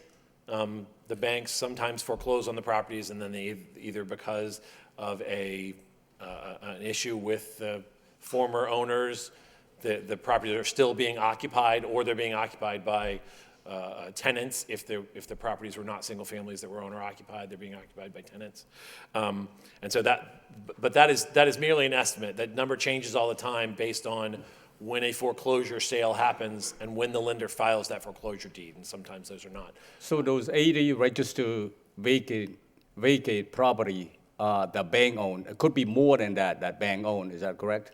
Well, no, so the 80 vacant properties are not necessarily bank owned. Those 80 vacant properties have all been registered by the lenders, but they are in various states of ownership. But the lenders are the one who are responsible for the registration. So they've filed the paperwork to register it, and they're the ones who have listed it as vacant.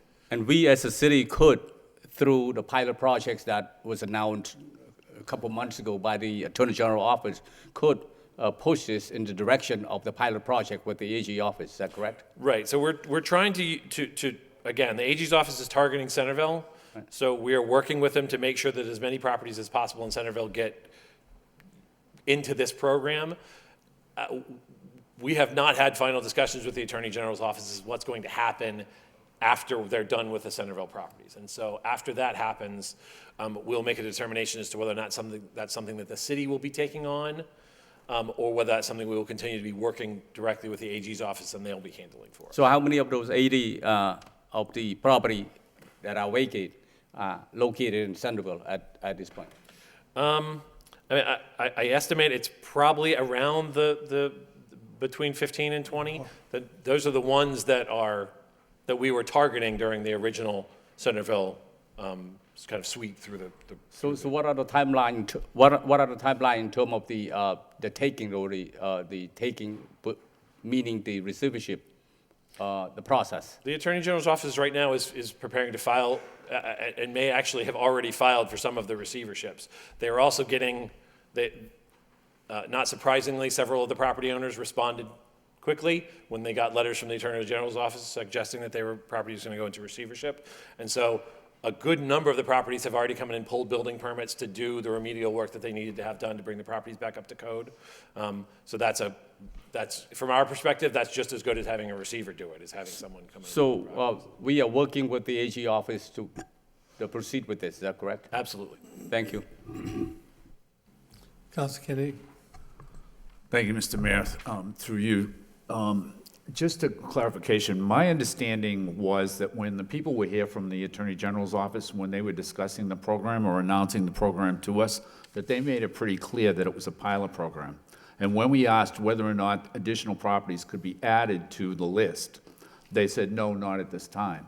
So that I think that, you know, if the Attorney General's office chooses to go forward with the program beyond the pilot program period, then maybe we could hope or expect to have other properties added to the list. But I think other than that, what the city would have to do is run a program that would be in tandem or that would mirror what the Attorney General's program is doing. But I distinctly remember asking them that question when they were here, and we were told that we would not be able to add more properties onto that because it was a pilot program. Right, properties outside of Centerville, they were not able to add, but you are correct.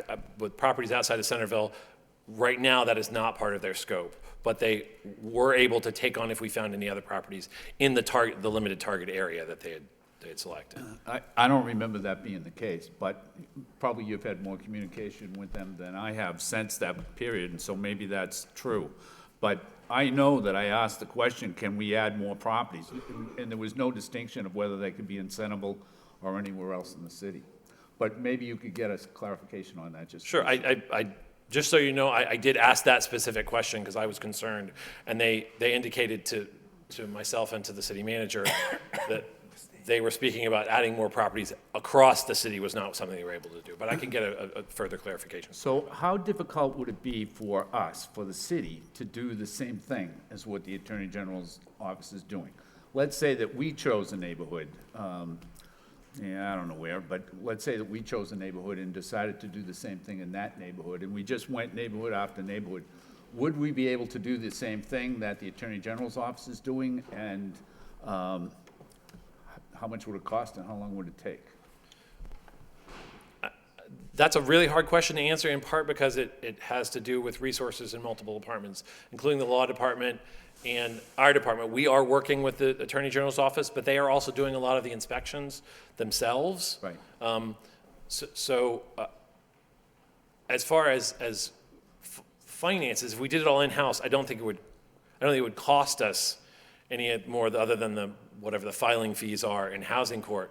But as for time, at this point in time, without sitting down with the administration, with the city solicitor, I don't know what kind of resources we would have. So they're marshaling many attorneys and many staff to do this all at once.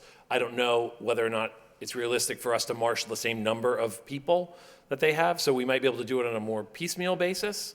But that may not be the case. I would have to sit down with the city solicitor and make a determination. Councilor Kennedy, I think the city solicitor might add to that. Okay. Sure, certainly. Similar to what Mr. Slager was saying, we could sit down and see what else we could dedicate to this program. We, in the past, we have certainly gone through this process with the law department where we have successfully petitioned the court to have a receiver appointed to a property. So this isn't anything different from what we've done in the past. The only difference is they've been able to dedicate a fixed number of attorneys to just go and deal with this one issue in one concentrated area. But Well, there are certainly creative things that we could try to come up with to do the same thing. I mean, maybe, I think they're doing 21, 23 properties or something like that in Centerville. So we wouldn't have to do it maybe the same scope, but it would seem to me that it would be beneficial to everybody if we were able to do that and kind of get it going. Mr. Mayor, I'd like to make a motion that we ask for a report along those lines of what would be involved with that and how much would it cost and how long would it take? And maybe even you could suggest what neighborhood would be appropriate to do that. Do I have a second? So Councilor Cirillo? Okay. Want to repeat the motion again, please? The motion would be to ask that, that the law department and inspectional services provide the city council with a report of what would be involved and how would they go about instituting a program that would mirror what the Attorney General's pilot program, what they've got going on. And then we should take it from there after we see, what's going to be involved with that and how many properties we can do and whether or not that's the best way to proceed. But, I think it's great that the Attorney General's office is doing the properties that they're doing, but I think everybody recognizes that there are other properties that, where we could be doing the same thing. And so maybe, we can take the initiative ourselves rather than just waiting for a state agency to do it for us. It's at least worth looking at, I think. We have a second. Do you want a roll call on this? I don't think we need a roll call unless anybody objects. Councilor Cirillo, then Councilor Elliott. Yes, thank you so much for the report. I'm going to take a step back, and I see that Development Services uses a couple of tools to provide a list of potential properties. I see that you have them listed. Can you go through them? Because if we're going to see about this program for the different areas of the city, I want this list as comprehensive as possible. Because I'm wondering if 100% of the properties that are vacant are on this list. So that's the goal in my question. Can you just go through the process so that we can have this list as comprehensible as possible for moving forward with going to the different areas of the city? Thank you. Through you, Mr. Mayor, to the City Council. The process that we typically use to determine abandoned properties, we go by the fire department's hazardous list, which is prepared by the fire department to warn firefighters of potentially hazardous situations, either by a slash or an X. Those are probably the lowest hanging fruit properties because not only are they abandoned, they are also dangerous, at least to a firefighter. It doesn't mean that they're necessarily dangerous to the public, but in the case of a fire, those properties have been deemed to be hazardous to a firefighter going in and trying to do interior work during a fire. We also are using the vacant foreclosed list that is generated by the applications that Development Services receives from lenders as required under our vacant foreclosed ordinance. And in those applications, they're required to note whether or not the property that they're registering is vacant or occupied. And so the list of 80 properties that you have that's highlighted in this map comes from the vacant properties that have been registered since 2017. We didn't want to go any further back than that because oftentimes the status of those properties change, and I didn't want to give kind of like shady data to the City Council to try to quantify this issue. The other kind of more hard to quantify way that we find out about abandoned properties is through the complaints from the neighborhoods. since the request of this motion, I have reached out to all of the leaders of all the neighborhood groups and asked them to compile from their own knowledge and from the members of their neighborhood vacant properties that for some reason we may not have gathered yet. And so I'm getting comments back from neighborhood groups that are listing properties that they note in their neighborhood that are vacant or abandoned. Once we have this as kind of a global list, we are actually planning to follow Councilor Kenny's suggestion to the letter, which is target a next neighborhood that we will either do internally, or if the Attorney General's office wants to move on to another neighborhood, that we will find the neighborhood that seems to be the next hardest hit with these properties and attempt to do the kind of targeted thing that we're doing in Centerville right now. Thank you. Councilor Elliott? So I'll support the motion because I think the more information that we get makes sense. And that's why I filed this motion for request of information several weeks ago. Because if I remember correctly, the key element, clearly the Attorney General has more resources, and part of that is the enforcement powers that the Attorney General have, but we have those too. But the key element, if I remember correctly from the presentation, as well as from the city manager, was not so much how many lawyers we put on it, but the ability to attract receivers to come in and to be able to process and to take over the property and to turn them over. And the city has had limited success with having receivers weigh in and express interest in taking some of these. So I think that's the purpose of trying to, again, the purpose of the motion was to get the list, but also secondly, let's follow the process. Let's work in conjunction with the Abandoned Housing Initiative, because getting those receivers interested in other properties is going to be the success of this, if I'm not mistaken. Is that correct, Madam Solicitor? Yeah, we have some legal resources, but it's the receivers that have expressed little interest in some of these homes. Yes, that has been one of the problems. And one of the other things that we can take a look at is, in terms of cost and feasibility, is what would it cost for us to have some sort of in-house receivership program with some of the staff that we already have in terms of, say, lands and buildings. I say that simply because if we were properly insured, instead of an outside receiver getting the money if a house is going to be flipped, that property would come back to the city, and the city could dispose of the property and not just get the money, but also have some level of control as to the restrictions when we go to sell the property, what kind of a buyer we want, what sort of a timetable we want in terms of maintenance and zoning and things of that nature. So we could always take a look at bringing those receivership services in-house and determine whether or not that makes some sense. I mean, I'd be interested in that report. I think that makes sense considering, the amount of property and the tax revenue that we can generate from it. So it's worthy of, look forward to that report. Thank you, Mr. Mayor. Councilor Milazzo. Thank you. This has been a good discussion. To follow up on the solicitor's comment, I think and Councilor Elliott would certainly know this as well, that the CDBG program and the home program in partnership with the LDFC could actually provide, I think, the funds in order to actually have an in-house receivership program. So I think that's something that the administration should take a look at. Correct. Thank you. Good point. Councilor Leahy. Thank you. Through you to Mr. Slagle. I just had a question. There's a paragraph at the end. It talks about the ordinance that we passed that all fire damaged properties have to be boarded up and permits pulled within 6 months. How are we doing on that? Because we have a couple of properties in the city that are just, they look dangerous. Nothing's been done for a few years. And we have one up on Clark Road, and I think the person's I don't know if they got permits, but it looks like they do. They're rehabbing the garage and the house is a mess. Right. So how does something like that happen? That is and something we talked about when we had this ordinance.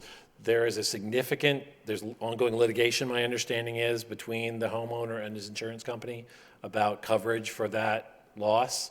And part of the part of the reason why we put in a clause into the ordinance that allowed the building commissioner to basically extend the time frame within which a homeowner could do it is for kind of the outlier cases like that one, where the landowner does not have the money to do the work, the insurance company that has coverage on it had rejected the claim, and there's ongoing litigation, and we're not exactly sure when that litigation is going to be resolved. We're not a party to it, so we don't have the specific kind of information. But they had the money to rehab the garage, so how do they not have?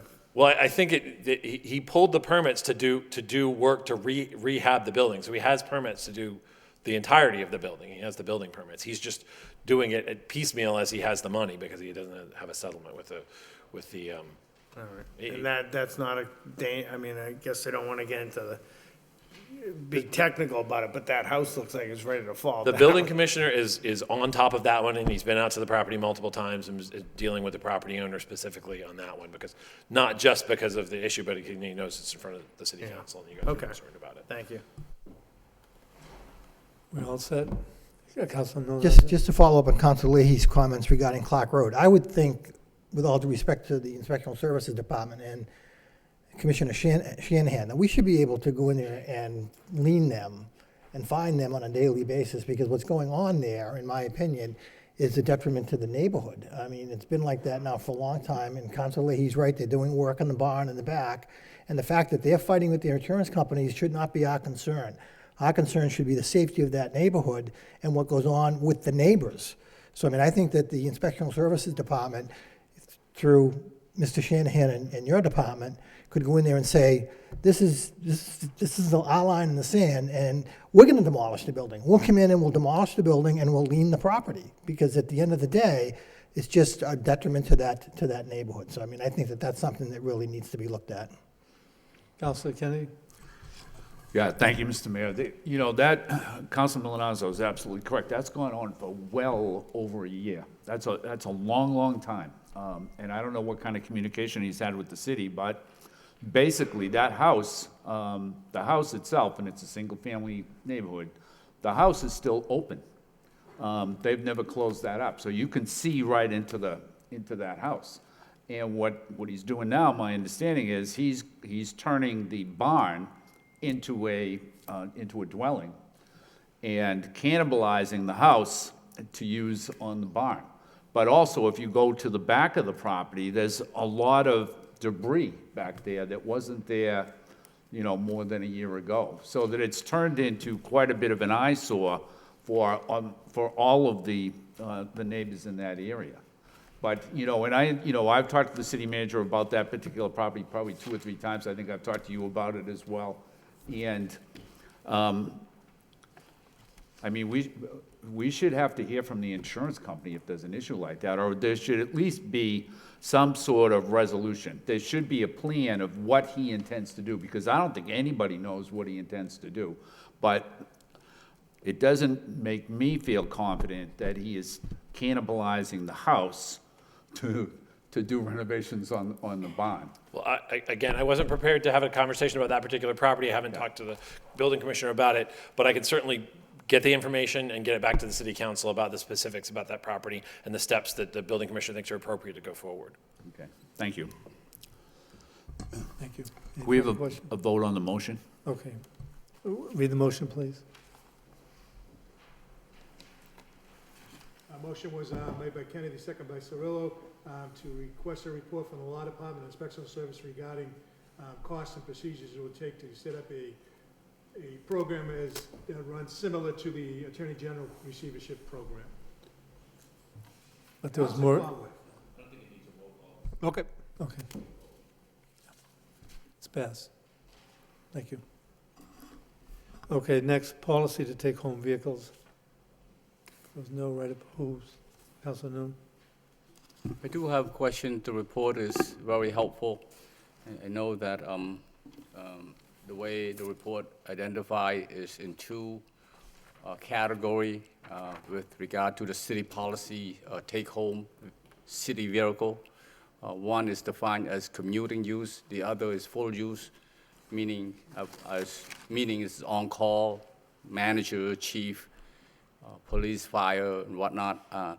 But I know that maybe for the people at home and some of the people here as well, with regard to the commuting use, if I could have, I spoke to the chief of police, Chief Taylor, a little bit.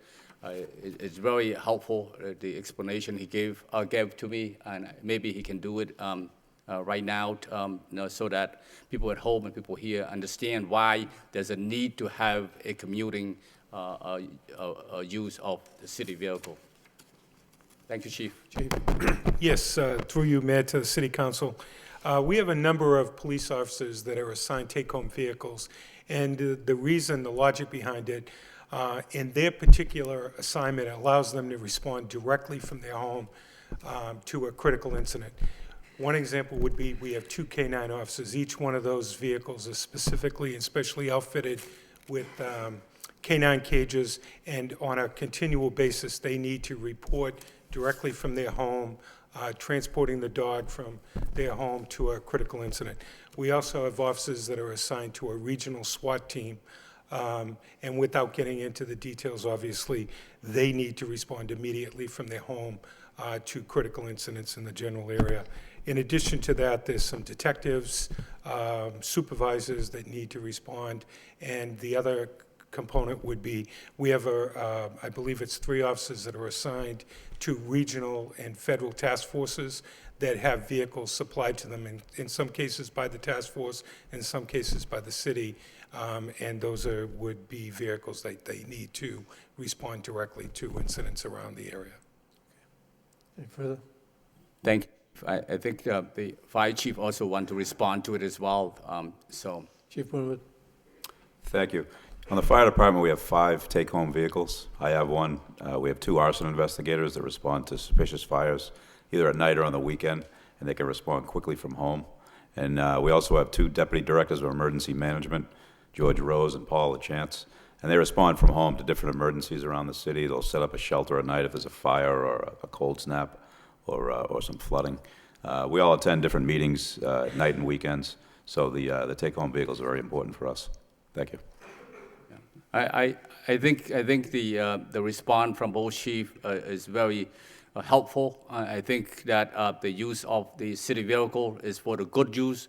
That way, inspector or detective or K-9 officers or those officers can respond directly from their home to the scene, waste no time to the crime that they need to investigate it or look into. So those are something that's important. And I think I spoke to the chief, the fire chief is also he's indicated that out of those 4 vehicles, it was funded by grant too. And so it's the city that doesn't really pay for that. So it's a very helpful report. Thank you. Thank you. Any further, Councilor Conway? Yeah, thank you, Mr. Mayor, too. Just for clarification, to Chief Taylor, you mentioned that there's you have 2 cars that are equipped for canines. Is that correct? Yes, that's correct, Councilor. I'm actually kind of surprised that there's only 2. When we're talking about a population of over 100,000 people, I mean, the data that I have looked at over the years, that they are extremely important and extremely effective in helping the police department and helping make this their city safer. And do you have any idea at this particular point, when we're talking about a city of 100,000, what the normal number of canines? I mean, that's something that we could certainly take a look at down the road here, but do you have any idea on that? No, I do not know, Councilor, what the average deployment is. What I can tell you is we used to have 3. For many years, we had 3. And then my memory is that the K-9, reached the end of its useful service, and then the officer went back and resumed another patrol activity. So we could look into that. What we do, though, to compensate for that is, again, that's another one of those regional approaches now, with the technology that's available. So we can pull, almost all of the contiguous communities have K-9 units, and we pull them in on a regular basis. And then likewise, we reciprocate when we need to. We also have the ability to bring the state police in. It's an expensive proposition, and in most cases, it segregates that officer to just K-9 activity. We could certainly look into increasing it by one, but I think right now the regional approach that we have to it, it's a shared expense, seems to be working. Okay, all right, thank you, I appreciate that. We all set? Councilor Kennedy?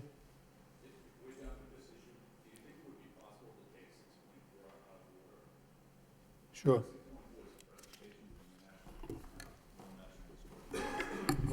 Second. Thank you. Second by Councilor. 6.4 is a presentation by the Lowell Historic National Park, Laurel Racine, Chief Cultural Resource Person, branding of Lowell. I need a motion to accept and place on file. No, there's a I'll presentation. wait till the presentation. Okay. Go ahead. Thank you. Good evening. My name is Laurel Racine. I am the Chief of Cultural Resources at Lowell National Historical Park. We are here tonight to briefly share a new exhibit called Branding Lowell, which will be opening at the Mogan Cultural Center on Saturday, March 24th at 3 o'clock. We thought the council would be interested because the exhibit was inspired by the city seal and many of the images belong to the city. We thank you for your support and for allowing us to include them in the exhibit. My co-curators are Tony Sampis of UMass Lowell, Mark Vanderhyde, and an intern from UMass Boston named Sarah Black. The exhibit explores the visual history of logos, seals, and brands for the city, local organizations, and local companies. It is a combination of 25 panels mounted on the wall, and we also have 4 cases of artifacts, both on loan and some from our museum collections. We anticipate that the exhibit will be on view for a year or more. The opening reception is this coming Saturday, March 24th, from 3 o'clock to 5 o'clock. There will be a brief speaking program at 4 o'clock.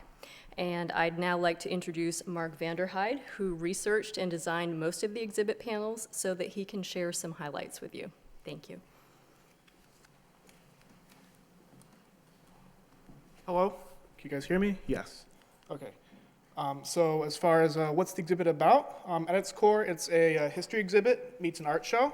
So over the 180 years that we cover in this exhibit, there's been some really awesome design that's been done by the city and its related organizations, especially the past couple decades. So what I want to do is kind of not walk through everything, obviously, but go through a couple of highlights. I promised trivia last time I was here, so here's where we get to the trivia part, although Mr. Kennedy here with his trivia earlier about terms might have me beat at this one, I'm not sure. So I guess who here in the council knows what this logo is? Anybody? No? All right, so this is the Bicentennial Sesquicentennial Commission's logo from 1974.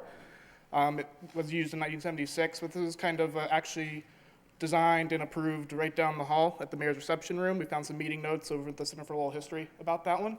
That was designed by Maria Wintraub, was her name, and it's kind of not super well known these days, but you may recognize the next one, which is at the end of the Lowell Connector. So that's kind of from the Flowering City Committee in the 90s, and that kind of was a bit of adaptive reuse of that logo by a bunch of people that were actually involved in that earlier celebration to kind of just bring that back to the forefront and use it in a new way for that new program that they were undertaking. And the last one here, I saw while I was waiting in line at Marco's to get some euros on one of the paramedics for Lowell General's shirt. So it's kind of that same logo all the way from 1974, just redone again on a patch for that particular organization. So it's kind of one of my favorites. It's got a lot of staying power, despite being kind of one of the earliest, 1970s examples that we have. So this is another one of my favorites here. I don't know if any of you guys know what these are in the council. These are actually icons from the gateway signs that are up around the city, designed by Sandy Swale over at DPD. First in 1997, updated again in 2007. So the colors and kind of layout and logos have changed on them, but overall kind of the same general format. So again, this is We actually had one of these on exhibit at the mill number 5 space that we had set up. Kind of got to carry a giant 8-foot sign up some stairs. That was pretty fun, but that's on display over at mill number 5 as well. And this is kind of another pretty well-known one. Some familiar faces in this particular picture. But this is there's a lot to like about Lowell, which has obviously kind of evolved over the years to the Lowell. There's a lot to like, including over at DPD there, the Like Lowell department. So this is from 2007. Originally, it was done in 1998, and kind of updated a couple times over the intervening years. So this is kind of what you guys helped us out with a couple weeks ago. As part of this, we're going to be operating a merchandise store that has some of these logos that you guys so graciously licensed to us, as well as some stuff from the National Park Service that they have in their archive. And that's going to go to the Lowell High School's graphic arts classes and department, part of their Pathways program. And I just wanted to thank Giovanni Baez-Rose from DPD, as well as Christine McCall. They are super, super helpful in making that happen. And then Robert Gignac is the one that kind of got us in the right connections from the previous school committee. So major thanks to all the people that made that happen, and of course, to you guys as well. The really cool thing, it gets a little bit meta here, is that the place where we're having this opening reception is kind of named after Patrick Mogan, who actually kind of single-handedly forced and made a bunch of these things that we take for granted now, like the Park Service, happen. It's just a really cool extra detail on that. And again, like Laurel said, we just wanted to make sure we invited you guys to the reception. It's March 24th, so it's Saturday, from 3 to 5 at the Mogan Center. Thank you. Any questions? Thank you very much. I need a motion to accept and place on file by Councilor Kennedy, second by Councilor Cirillo. All right, we go back to communication with the city manager. Parking rate signage by Cirillo, Mercier, Samaras. Councilor Mercier. Thank you, Mr. Mayor. Great report. Thank you for making that happen. I'm sure we all got a letter from Gloria, who made us put our feet to the fire, so thank you so much. Councilor Cirillo. Yes, I just wanted to say thank you also. Thank you. Quick response, great. Any discussion? Thank you. All right, Branch and Middlesex Business Corridor, Councilor Noon. Thank you, Mr. Mayor. I want to thank the Deputy DPD, Kevin Coughlin, for the report. Em and I will work on getting the meeting together. I don't think it's going to happen in April, but we will make it happen month after, maybe May, after the Cambodian New Year. So thank you for the report, Kevin. Perfect. Any discussion on that? Okay, thank you. Next, Downtown Coordinator, Councilor Mercier Samaras. Councilor Mercier. The Downtown Coordinator. I just want to say that we did meet the downtown coordinator recently when we had a meeting with all the businesses downtown. And we did meet him, and I'm glad we have someone that will keep in touch with the businesses, not just in the downtown, but there are business communities within every area of the city. So hopefully we will have a person in that position to go and meet with the businesses periodically to see how they're doing, how can we help you. And so thank you for the report. This was a great report. Councilor Noon. Thank you, Mayor. I know that in the report indicated that the city applied for a mass development grant, and that we are hopeful that we'll get it. When we planning, or when are we going to hear from them in that mass development grant? Mr. Coughlin. Thank you, Mr. Mayor. We initially filed the application in January. Mass Development indicated that they would attempt to render their decision in February. They then said they were not going to meet that deadline, and they would try and have it in March. So here we are at the end of March, but we do believe that the decisions from them would be imminent, moving forward. Thank you. What is our chance, Kevin? Well, submitting applications like that, we really are proud of it. The team at the DPD submitted a very strong application, The manager led a delegation for an interview at Fort Devens with Mass Development, and we have felt all along that it's one of our strongest applications from the city, and we're very hopeful and hoping for the best. So does that mean that should we, successful in receiving this 3-year grant, does that mean that we get an additional downtown coordinator, or is this going to pay for this current downtown coordinator? If we are successful in getting that, we would have a position of economic fellow from Mass Development assigned to the city. This individual would not be an employee of the city, but would be an employee of Mass Development with a series of goals and criteria for their performance that they would meet in terms of the development for the district that's targeted. So that means this person then will work on not just downtown, but also the JAM, the Hampton Innovative District, and all alike in that vicinity. Is that correct? That is correct. All right. Thank you.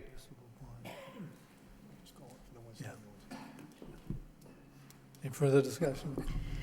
Councilor Mercia. But we do have someone in place now from the DPD. That's Tom Lamond, right? Don't we have him? That's correct, Councilor. So we do Currently have funded, him. yes. Okay, that's the correct. person I'm referring to. And Mr. Lamond has been designated as the Sure. downtown coordinator. Sure, thank you. Councilor Elliott.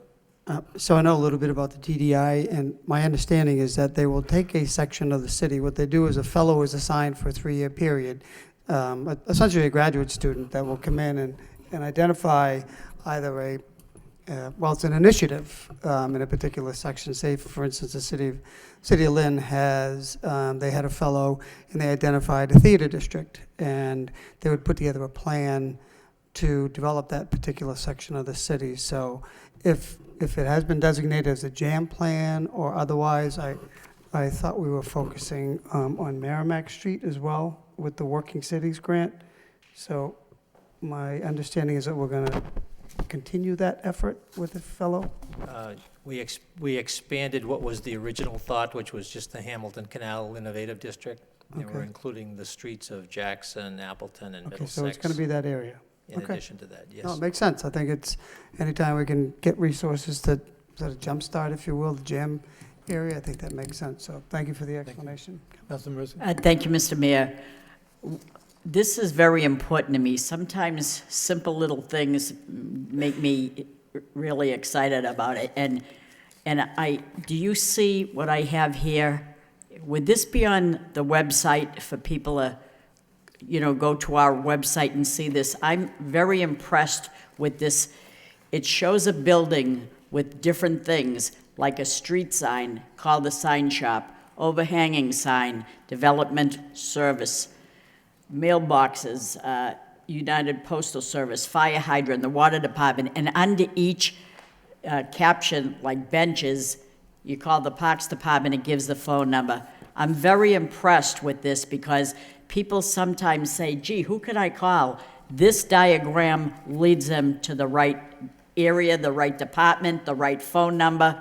This is very helpful. So if this could be on our website somewhere where they could see this, that's amazing to me. Something so simple has so much meaning to me. We have the graphic that you're talking about, the See Something, Say Something graphic under the Neighborhood Services Department. Okay. So folks who are interested, and we can bring it onto the front page for easier viewing, but if folks navigate to the departments section of the city website, lowellma.gov, they'll be able to find it under Neighborhood Services. Thank you. This is very amazing. Thank you. Good work, thank you. Okay, next, street acceptance. Any discussion of street acceptance? Councilor Leahy. Thank you. Is there anybody here? We had, could you just explain how difficult it is to accept these streets? Because I know we went through this a few years ago. So I guess what I want to know is, where did we go off the track here? This motion was made maybe 2 or 3 years ago, and now here we are again, doing it again. So is it very difficult to do these streets, or why did we go off course? We did accept a handful of streets over the years. There's, at the end of that report, there's a list of ones we did. It can be difficult to accept some of the older streets. You have to research what the original layout of the street was, what was supposed to be. Then you have to go out there and you have to go with the instruments and survey the street, compare it to what was supposed to be out there. You have to get all the deeds for the houses on the street, and it can take some time to do So I guess, through you to the sitting manager, can we get a further report on this? What's the cost? You know, are we losing money here or not? So should we be hiring somebody for 6 months to do some of this work? Counselor, to your question, I think the where we fell off was that we had some long-term illnesses in the department that got us a little behind. We do strive to hit a certain number every year. The real loss that the city suffers is that these streets aren't eligible for Chapter 90 funding if they're not accepted. So it's very important to us, it's very important to the finance department because we're able to use state money towards our capital improvement program. But this is always something that's important to us. We're dedicating staff to it, and we can get your report on that. All right, so if you could, before the manager comes back tomorrow, could you get us a report on, you know, what the costs are? Like, should we dedicate someone for, you know, is it relative? Should we can dedicate get you a report on someone that, for of that course. and get these streets on a faster pace and in the long term be better for us? Thank you. Further discussion? Councilor Mercia? Thank you. You had that look like I was going to need to ask a question, but through you to the acting city manager this evening, could you just tell me, Connor, about Swan Street, how the manager said that it might be done? I know it won't be done in March because we're anticipating some snow, but in April sometime, are we planning on doing that? It will be done this year. It will be done this year? Not in April, but shortly thereafter. So now it was March, late March, early April. Now it's before the end of the year. Usually, we don't start doing the paving projects till April, and we've had a delayed winter this year. So we are hoping to get started very soon. So you can almost promise me that you'll get Swan Street done, right? Yes. Okay, thank you. I believe you. Thank you. All right, next, municipal bond note sale. Any questions on that? Okay. 2017 management letter. Discussion. All right, need a motion to adopt and place on file. So moved. By Councilor Kennedy, second by Councilor Cirillo. Okay, next in communication, city manager requests out-of-state travel for 2 members of the Lowell Police Department and 1 member of the Health Services. I need a motion to adopt. Move to adopt. By Councilor Kennedy, second by Councilor Noon. Any discussion? Roll call. Counsel Conway. Yes. Counsel Elliott. Yes. Counsel Kennedy. Yes. Counsel Leahy. Counsel Mercia. Yes. Counsel Milonazo. Yes. Counsel Noon. Yes. Mayor Samaras. Yes. Counsel Cirillo. Yes. 9 yeas. All right, next we have votes from the city manager. Vote to authorize city manager to execute easement with National Grid, 16 Franklin Street. Waive the full reading, second reading by title. Authorize the city manager to execute an easement from the city of Lowell to Massachusetts Electric Company for the installation of an overhead system. Said system is located over, across, and under and upon certain parcels of land situated on the southerly side of Franklin Street in said Lowell. It's true. I need a motion to adopt So moved. by Councilor Kennedy, again, by Councilor Noon. Any discussion on this issue? Roll call. Counsel Conway. Yes. Counsel Elliott. Yes. Counsel Kennedy. Yes. Counsel Leahy. Counsel Mercia. Yes. Counsel Milonazo. Counsel Noon. Yes. Mayor Samaras. Yes. Counsel Cirillo. Yes. 9 yeas. Okay. Next, the vote to approve the exemption of the Brady Finn from Mass General Laws, Chapter 268A. Waive the full reading, second reading by title. Yeah. Approve the exemption of the Brady Finn from the provision of the Massachusetts General Laws, Chapter 268A, Section 20. I need a motion. So moved. By Council Kennedy, seconded by Counselor Milonazo. Discussion? Roll call. Counsel Conway. Yes. Counselor Elliott. Yes. Counselor Kennedy. Yes. Counselor Leahy. Yes. Counselor Mercia. Yes. Counselor Milonazo. Counselor Noon. Yes. Mayor Samaras. Yes. Counselor Cirillo. Yes. 9 yeas. All right. Vote to authorize city manager to execute license agreement with United Dental, Inc. for an overhanging sign at 131 Merrimack Street. Waive the full reading, second reading by title. Authorize city manager to enter into a license agreement with United Dental Incorporated to encroach upon the city of Lowell property at 131 Merrimack Street in Lowell, Massachusetts. Need a motion to adopt? By Councilor Conway, second by Councilor Cirillo. Any discussion? Roll call. Counselor Conway. Yes. Counselor Elliott. Yes. Counselor Kennedy. Yes. Counselor Leahy. Counselor Mercia. Counselor Milonazo. Counselor Noon. Yes. Mayor Samaras. Yes. Counselor Cirillo. Yes. 9 yeas. Next, we have a vote to transfer $165,510,000 to cover FY18 Fire Department budget. Waive the full reading, second reading by title. To transfer $163,510,000 to cover the fiscal year 2018 within the Fire Department. Motion to adopt by Councilor Conway. I wasn't sure. Seconded by Councilor Elliott. Okay, any discussion? Yes, Councilor. Thanks. Is it, yeah, the chief, can you explain, we were doing good with overtime. Is this transfer of 100,000 something unexpected, or as a result of some of the storms that people, the firefighters had to work? Exactly. We had, as you know, we had a series of storms this year with the 3 blizzards and the extreme cold snap. Another blizzard, a couple of extended power outages. We opened up a warming center several times at the senior center. And we had to staff these positions. We had to hire some extra firefighters to keep all the companies open when we had the bad weather. So we've spent a little bit more this year than anticipated. And we've also had a few more retirements than normal. We've had 9 retirements. So therefore, we have a surplus in regular salary and wages. So this request is for a transfer from some of that money into the overtime account. No, I think that's a good second part to my question, is that you are taking salary and wages from people as retired, so it's shifting one to the next. Thank you, Chief. You're welcome. All set. Any questions? Roll call. Counselor Conway.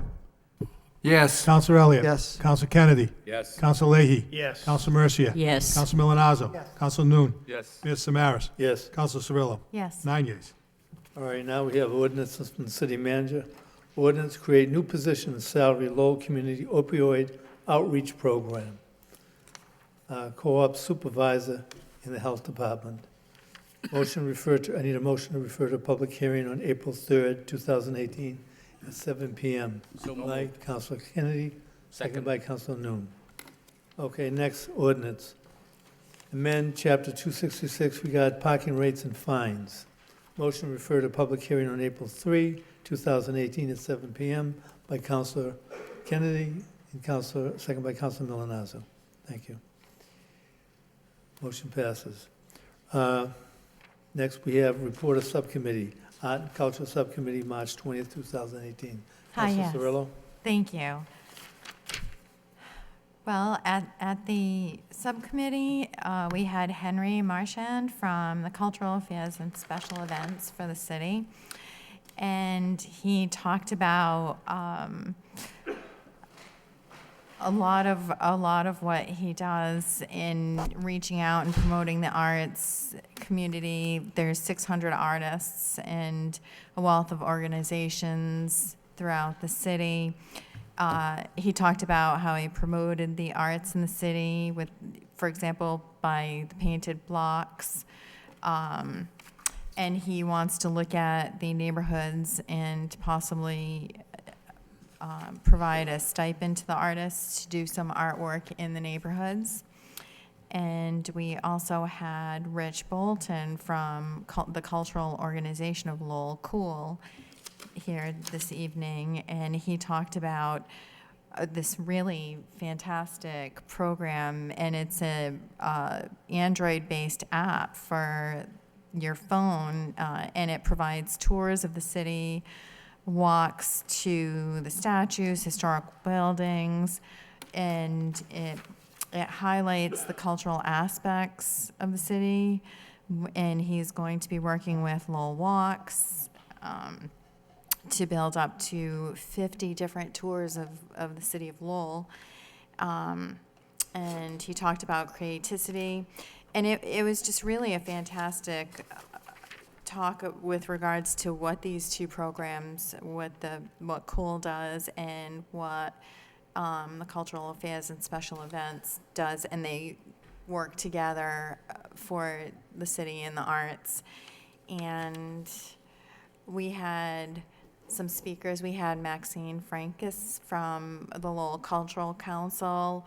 We had Dave Olette from the ECR, the Action Group, and talking about what art has done. Dave Olette talked about what art has done in the acre, and Maxine spoke about the grants that the Lowell Cultural Council has given out to artists, and she requested that we on the city council help out in possibly funding from the city council. And I will put in a motion with some wording, not this week, I'm not going to do it this week, but I will do it next week for the next city council meeting. Let me see, there was a lot talked about. Funding for festivals has been increased, which is excellent. And Councilor Mercier asked about painting the electrical boxes in the neighborhoods to give some color to the electrical boxes. Councilor Leahy had talked about closing some streets in and around Lucy Larkham, maybe once a month, for the people to walk around and to have some food trucks there. And Councilor Kennedy asked about where the Cultural Affairs and Special Events brochures were going, and he suggested in hotels, and possibly having some music in and around the city. So, and in conjunction with the lighting of the canals. I'm trying to think, is there anything that I missed? It was a very, very robust meeting, so thank you. Thank you. Need a motion to accept the report as a report of progress? So moved. By Councilor Mercier, Councilor Kennedy, second. Thank you. Motion passes. Okay, petitions, claim, 2 property damage. Motion to refer to the Law Department for report and recommendation by Councilor Mercier, second by Councilor Kennedy. Motion passes. Under miscellaneous, Broadway Street Holding Incorporated requests license for storage of flammable 2,000 gallons of ultra-low sulfur diesel fuel at 706 Broadway Street. I need a motion to refer to a public hearing on April 3rd, 2018 at 7 p.m. So moved. So moved. Councilor Mercier, second by Councilor Kennedy. Finally, under miscellaneous, Vijoy Abraham, on behalf of Shannon Stallworth, requests installation of handicap parking sign at 33 Reed Street. I need a motion to refer to the traffic engineer for report recommendation. Councilor Mercier, second by Councilor Noon.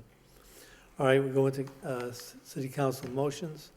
First council motion is by Councilor Cirillo, requests Arts and Cultural Subcommittee work in conjunction with the Cultural Commission to promote public art in and around the city. I need a second. Second.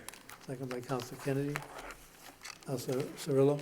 Yes, I think this goes along with my meeting this evening, and we had a fantastic meeting.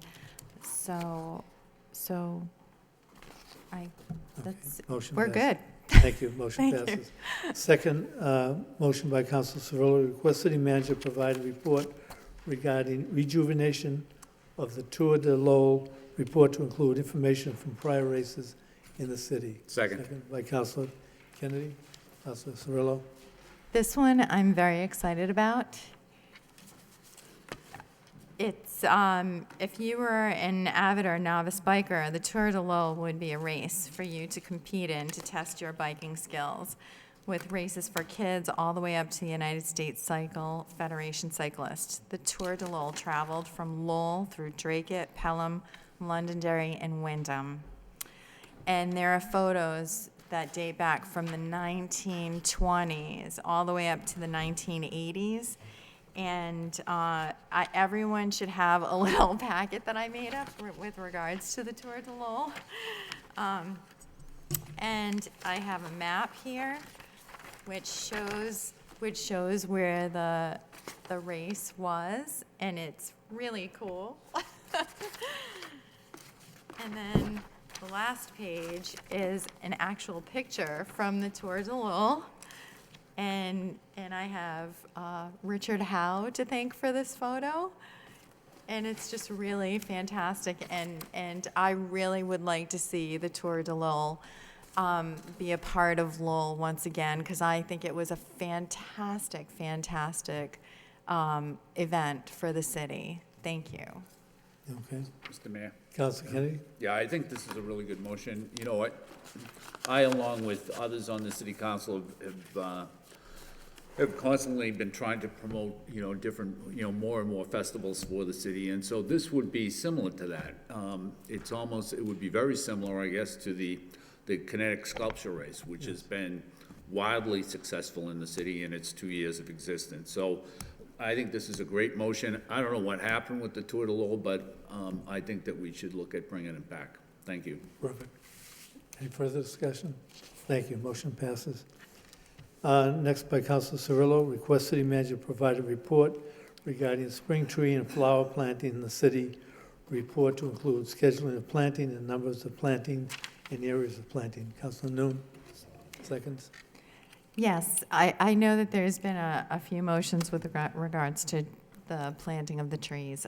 I would like more of a schedule and I want to know if flowers are also included in the plantings to beautify the city and the neighborhoods, not only with trees but also flowers and flower pots, or, the large flowering pots.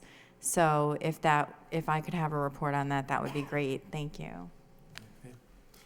Finally, with Councilor Cirillo, request city manager provide an update report regarding National Grid's gas pipeline project of a new 12-inch line to replace current 6-inch line, and which will run through Chelmsford, Lowell, and Tewksbury. Second. By Councilor Kennedy. There's some speakers on this issue yet tonight? Are there speakers before the council discuss? You want the registered speakers? Yes. Jay Mason? No key. Marissa Shea? Good evening. So I just wanted to speak in favor of this motion. Thank you for putting it forth. I don't think anybody in the town really knows about this pipeline. I just found out like 2 weeks ago because I bumped into their meeting at the Daily. So I'm opposed to this pipeline, and even for folks that aren't opposed to this pipeline, there are so many questions that we still don't have answers to. I mean, it's like, do we even really need to replace this pipeline? They want to take a 6-inch pipeline and turn it into a 12-inch pipeline. Who's benefiting from that? And what happens if we don't put that in? What's going to happen to the people in Lowell? I mean, I live in the Highlands. I don't have issues with gas right now. I don't have low pressure. I don't understand why we need this project. Also, I just wanted to bring up too, like, National Grid's stated purpose is to provide capacity for future growth. And they say upgraded infrastructure would support projected growth at least through 2040. This council has already come out and said that we're going to be 100% renewable by 2035. So what is this increased demand for natural gas that they supposedly need? Maura Healey's office put out a huge report last year that said the demand for natural gas is going to be going down. So I don't really understand what this project is all about. It's a $30 million project. If National Grid has $30 million, they need to be investing it in solar, not putting a pipeline through my neighborhood in the Highlands. And then just to National Grid, you know, if you're out there, you know, it's very evil what you're doing, profiting from selling fossil fuels while the seas are rising and the forests are burning. And if you try to build this pipeline, it's going to be the biggest pipeline resistance we've seen in Massachusetts. This is not what we want in our city. So thank you for putting this forward, and I look forward to reading the report. Monica Lundberg.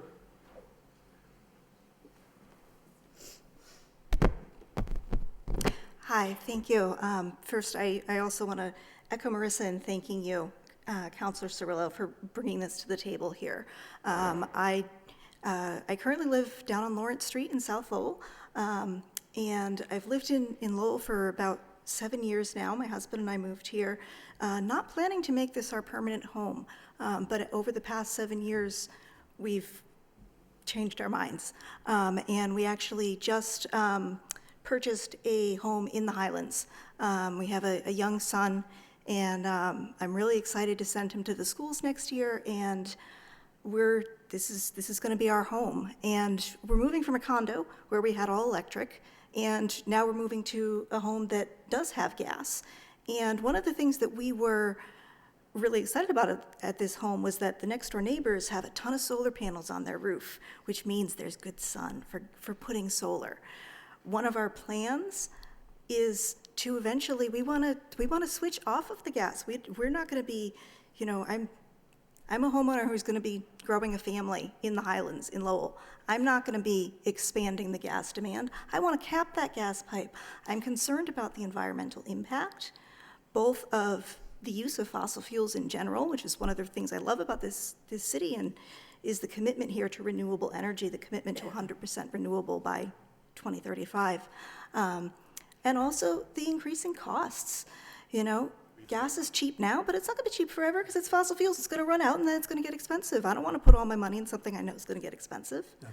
I want to be switching over to electric that can be renewable. So I don't know where National Grid is getting this demand idea from, but I know for me, at least in my house in the Highlands, we're going to be shutting off our gas and switching it to electric. So I'm very much looking forward to finding out more about this pipeline and what its impact is going to be on the wetlands in our area, the environmental impact, and also why they think they need to build this, because I don't see the need. Thank you. Thank you. Any further? Are we all set? Yeah. Councilor Cirillo? Hi, yes. Well, that's the reason why, for all those reasons, that's why this motion is on the agenda. I feel the residents of Lowell need to know what's happening with National Grid and this pipeline project. Thank you. Thank you. Next, 11.5 by Councilor Conway. Request city manager have proper city officials make a presentation to the Substance Abuse Subcommittee relative to steps being taken to combat the opioid epidemic. Councilor Conway. I need a second by Councilor Noon. Thank you, Mr. Mayor.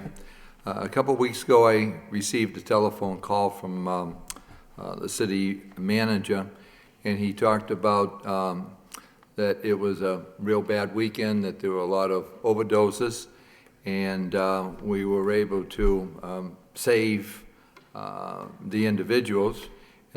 Thank heavens for the first responders and what an incredible job that they do. But you know, taking a look at it, they are doing the best they possibly can, and I started to do a little bit more reading on this, and it's really, as we all know, it's a very scary situation. I don't think anybody necessarily has the answers. However, when I take a look at some of the data, last year alone, there were over 64,000 people died in this country. Now, there was an article that I read, which I thought was very interesting, by a David Kessler, going back to 2018, just a few months ago, And he talked about how, on the federal level, this is where we need to make a difference, and that we were supposedly promised that the resources would be there to help out. And apparently that has fallen on deaf ears. Something has taken place there, certainly not very effective at all. And some of the other things that I hear in regards to this is that when the drug companies, which I find kind of bizarre, once they come up with another drug that is just as dangerous, however, it will pass the test for the federal government, and before you know it, you have another opiate on the market. And this seems to be going on and on and on. You know, what can people in the city of Lowell do about it? We certainly can speak out. We have representatives in Congress, we have a senator in Congress, and I think that's something that we really need to take a good look at.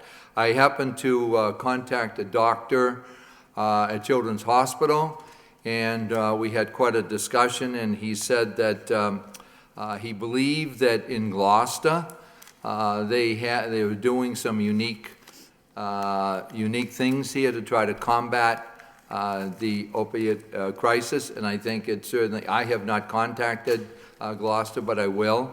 And I think it's important that we have an update on what is going on. And again, I know it's going to be probably a very frustrating update, but I think it's something that we can't just push aside. Again, people are trying the best they possibly can. Hopefully we can come up with some ideas, something a little bit different. I also want to say that I would like to have a meeting on this, but I would like to have that meeting delayed. I'd like to have it delayed for a few weeks so that I myself can take a look and perhaps bring some people to the table with maybe a different perspective. Because again, sometimes when we have individuals, we talk about the same things day in and day out.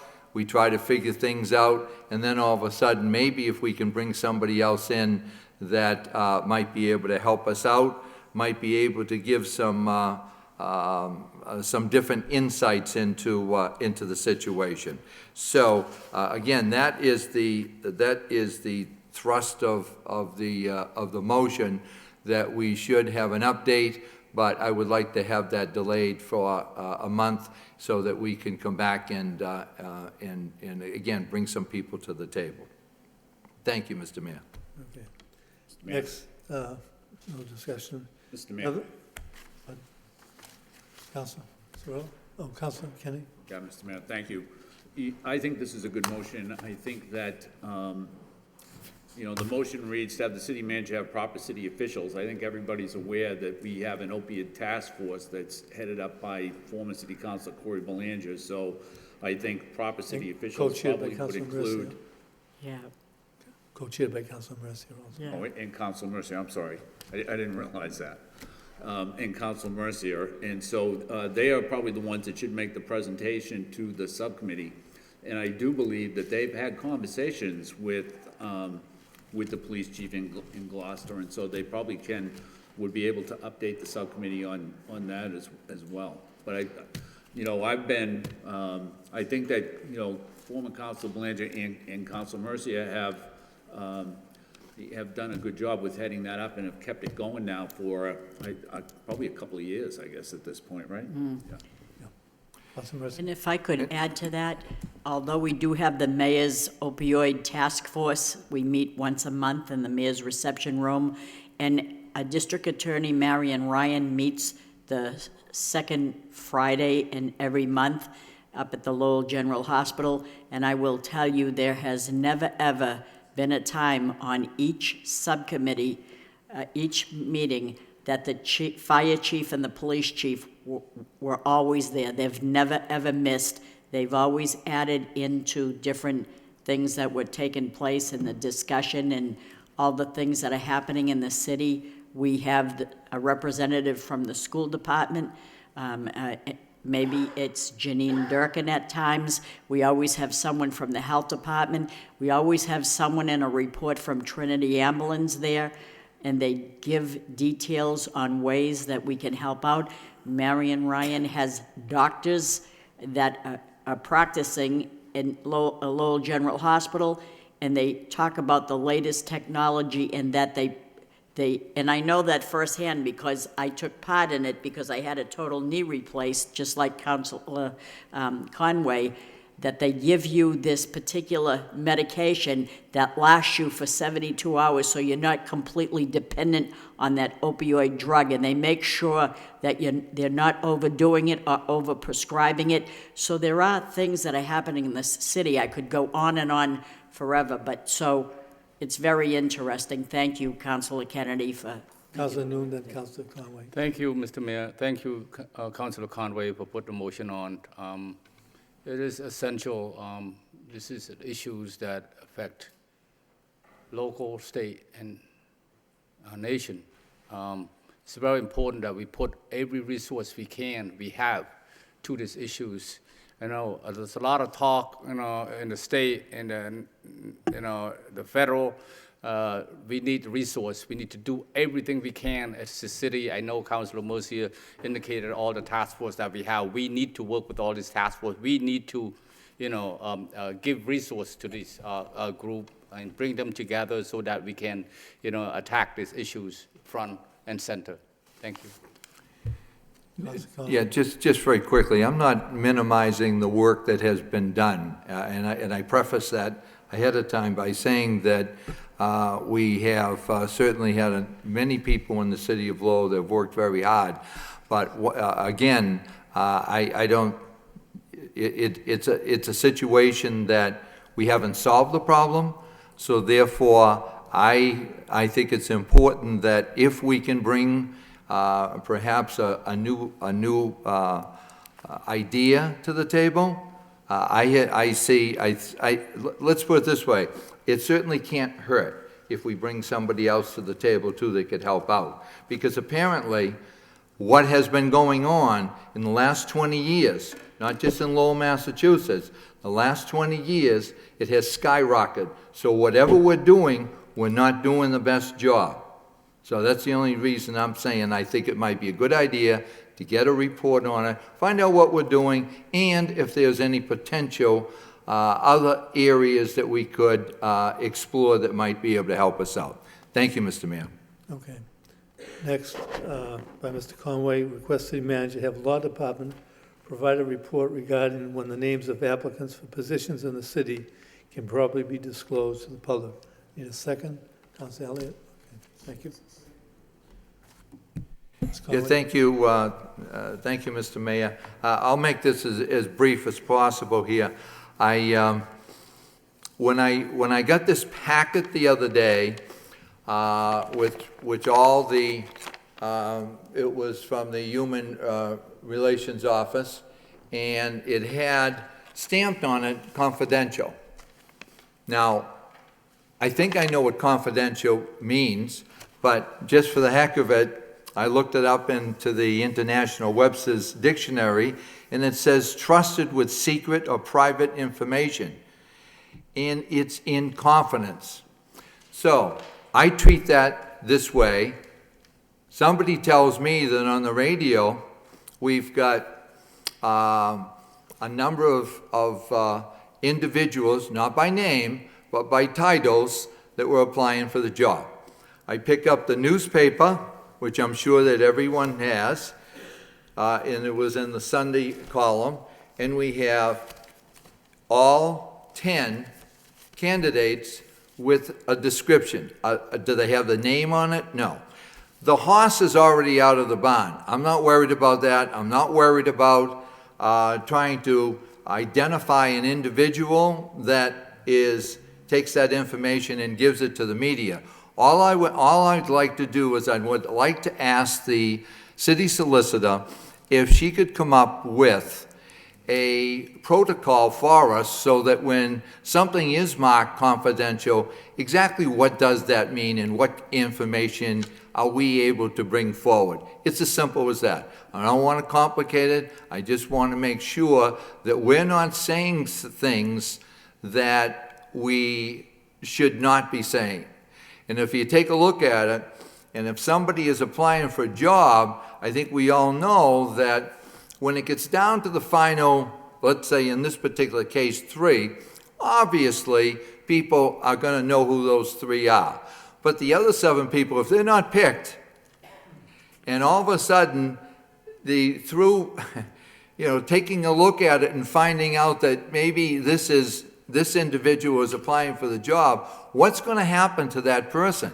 That person's going to run into a bit of a problem. I think anybody in here that was applying for a job would not want their name, would not want their title out there unless they were a finalist. If they were a finalist, fine. That's fair game. So that's the only thing I would ask, if there would be some type of just guidelines for us going forward. Any further discussion? No. Thank you, Ms. Conway. All right, next by Councilor Elliott. City manager explore feasibility of providing 15-minute parking spaces at 56 Branch Street. Second. Second by Councilor Noon. Motion speaks for itself, but if I could just add to it very briefly, this coincides with a motion by Councilor Noon relative to the Branch Street area and development, but in large part, you see that there's another motion regarding loading zones. So parking clearly is an issue, and it's a section of the city that is developing again, and the difference between Couple Square, which was very successful, in Branch Street is there's no off-street parking. So if possible, if I could just add that the manager look into any pieces of property, and there are a couple of vacant pieces of property right off Middlesex Street.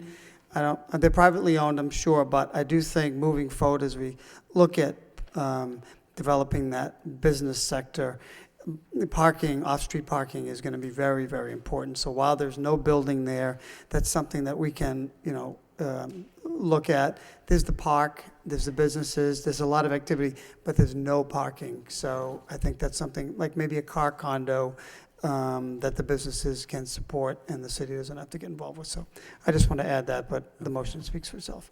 Thank you, Mr. Mayor. But you have the next motion, requires city manager explore feasibility of providing a loading zone parking space located at 32 Branch Street. Second again. Second by Councilor Noon. Yeah, this is the location of the firehouse, and a solution needs to be implemented there, because right now there are signs that are in buckets with cement, and it's I'm sure the firefighters get a little frustrated, but I think somehow some permanent solution needs to be implemented. Thank you.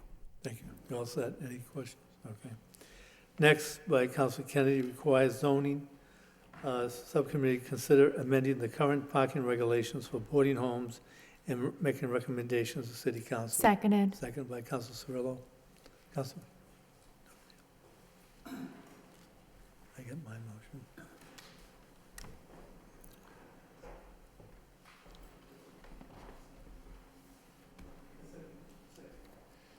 Do I hear a second on it? We're on my motion. Yeah. Okay. Yeah. Okay. Oh, second. I so seconded. Yes, I yes, seconded. Councilor Cirillo seconded. Thank you. Mr. Mayor, Councilor Kennedy first. Go ahead, sir. Thank you, Mr. Chairman.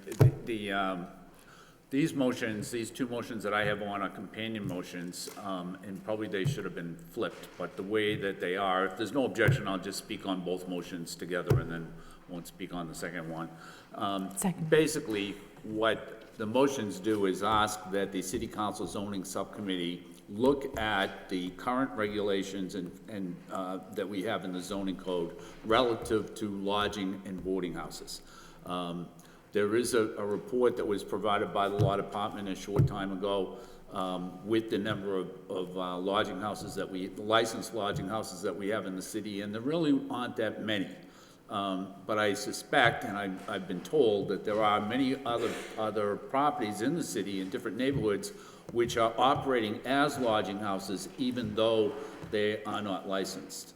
So I think that, and I've had a discussion, a brief discussion, but a discussion nevertheless with City Council Jim Milanazzo, who heads up the zoning committee, about this issue. And so if we can send it to them, they will take a look at the definition that's currently in the zoning ordinance for boarding houses and the definition for family, which is an issue, as well as the table of uses in Article 1, which describe which zoning districts are allowed to host lodging houses or boarding houses. And then the first motion just asks that we also look at the current parking regulations for lodging houses or boarding houses. I'm not sure that there are any, but certainly it all deserves a close look. I think that partly because of the university, but probably for other reasons as well, the situation has changed in the city as compared to when the zoning ordinance was written with the current definitions and the current table of uses for lodging and boarding houses. So that's it. You know, when the zoning subcommittee meets, I would expect to take it up again at that time, but the motion merely asks that both of these items be sent to the zoning subcommittee for their consideration as soon as possible. Yeah, Thank you. I believe the zoning subcommittee meeting next week at 4 o'clock. And in order to talk about something else, maybe they can add the issue that you brought up as well. Thank you, Councilor Kennedy. Councilor Mayor Samaras? I have a motion. Yes. Oh, you have motion. Yes. I see. Seconded. Last one. No, do I, anybody, okay, second by Councilor Zarello. Councilor Mayor Samaras, go ahead. I didn't see. We were wondering why we're swapping chairs. I know. Thank you. Go ahead. Thank Can you read the motion? The motion is City Council set up a joint meeting with Public Safety Subcommittee with the Student Service School Subcommittee of the school to discuss safety in our school. Mayor Samaras. Thank you. Second by, actually, Councilor Zarello seconded already before I read it. Thank you. Mayor Samaras, go ahead. I was a little worried there, okay. Thank you. But you know, what, safety in schools is really on everybody's mind as to what's happening. We're concerned about our students at the high school. We're concerned about students literally everywhere in the country. The school committee is responsible for the education of our children and the safety. The city council is responsible for the police and the fire, the buildings, and the overall safety in the city. I would like the subcommittee on safety to meet with the subcommittee on student services to discuss the issue of safety. We can't talk about school safety. We have to develop a plan. I know the school department does have some plans, but I'm talking about as a city, what type of plans do we have?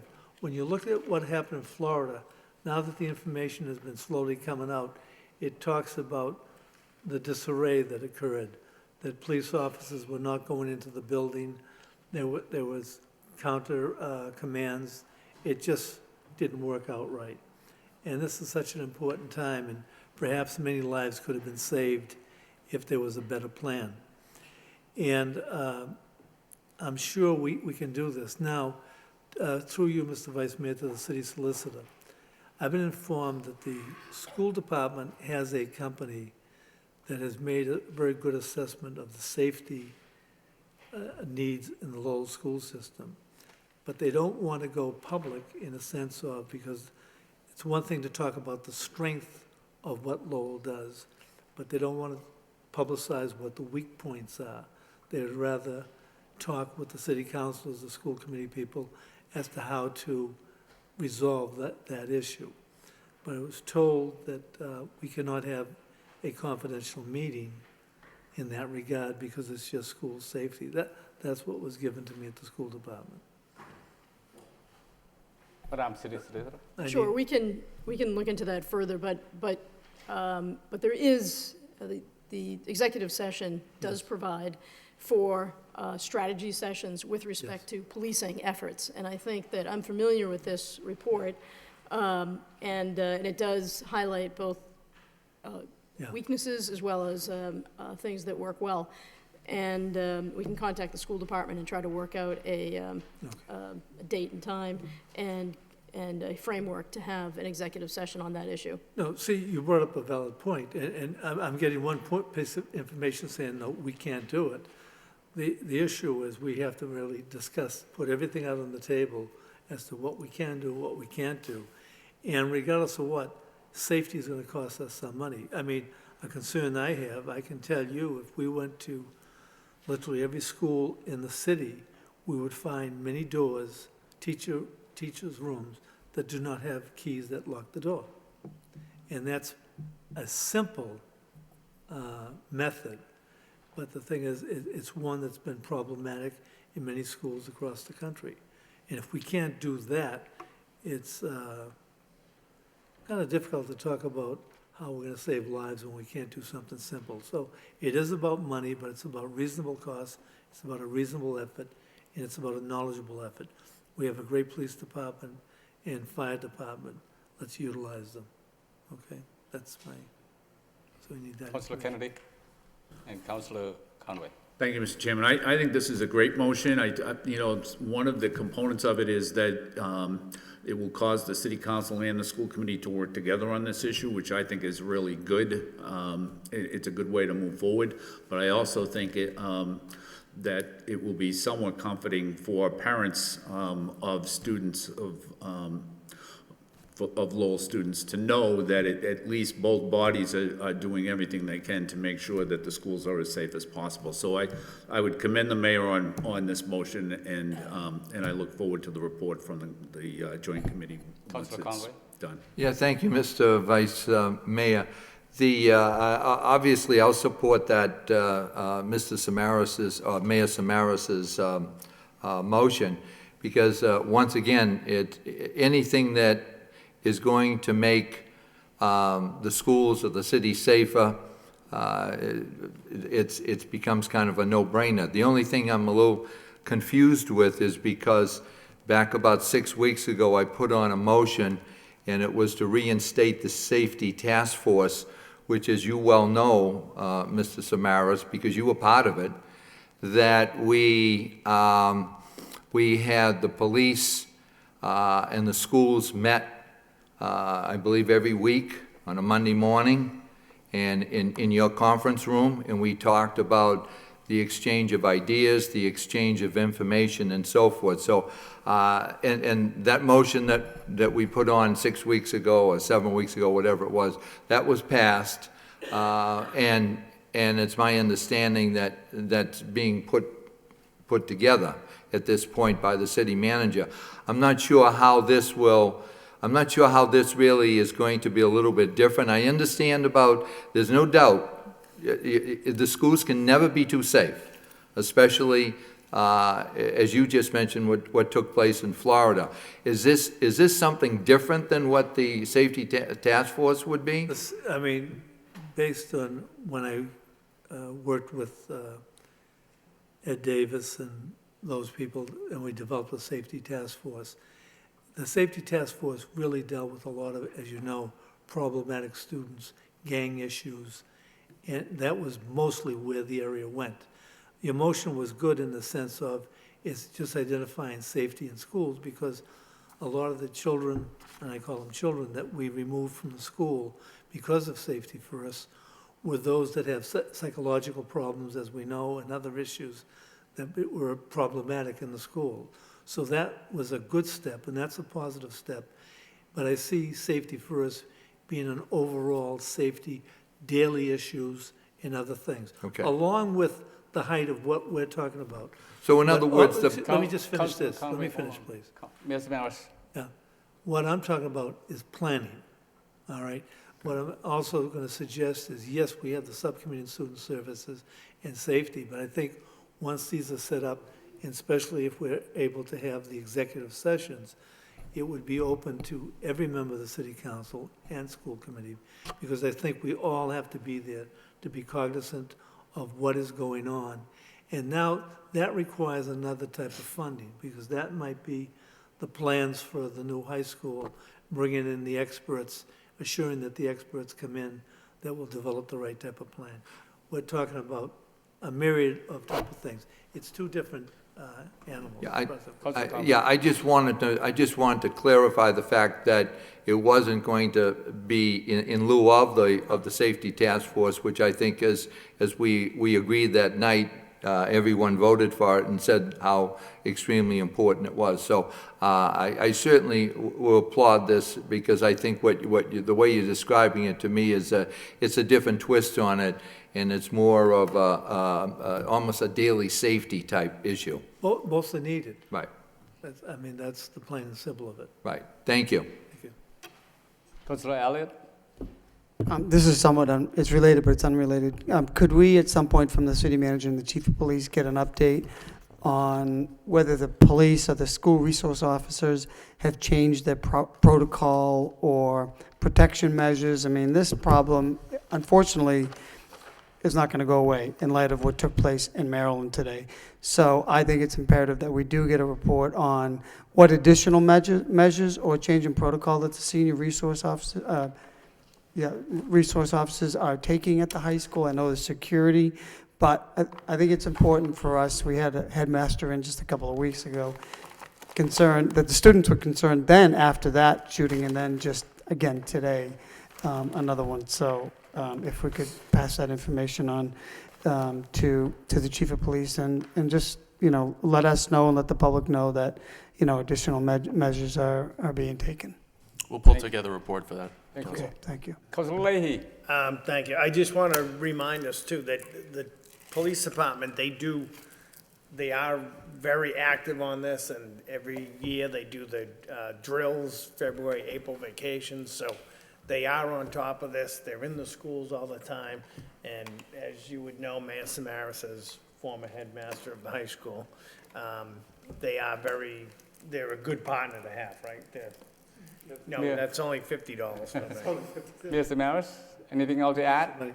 No, but Councilor Leahy's correct about, the police's preparedness in certain areas. But what I've seen and discussed with a lot of people about this issue, and I've discussed it over the years naturally, but there is still a missing element that it just doesn't all come together the way it should. And that's what we're looking for. Well, thank you for the motions, and I think we can do this joint subcommittee meeting week after next week, something like that, so that to speed this up. So thank you. But the city solicitor should be involved. Okay, thank you. Sure. Mr. Mayor? Move to adjourn. Any announcement first? Yes. Go ahead, sir. I do have one Councilor quick Conrad, go ahead. announcement. I am fortunate enough not just to be a city councilor, but also to be the principal of the Hellenic American Academy, the oldest day Greek school in the country. So we are having a Greek flag raising this Saturday, March 23rd at 10 a.m. Will be the parade from Holy Trinity. It's To Friday. city. It's Friday, Friday, I'm sorry, what did I say? Saturday. Sorry. Friday, March 23rd, 10 a.m. parade from the Holy Trinity to City Hall, flag raising at 10:30. And of course, that depends on weather. And we've also, there's been a request that the mayor gets there a little bit early so he can get fitted for his traditional Greek outfit. So I said that wouldn't be a problem. So thank you, Mr. Mayor, for that. Any other announcement? Motion to adjourn? Second? Seconded. We clear for the night.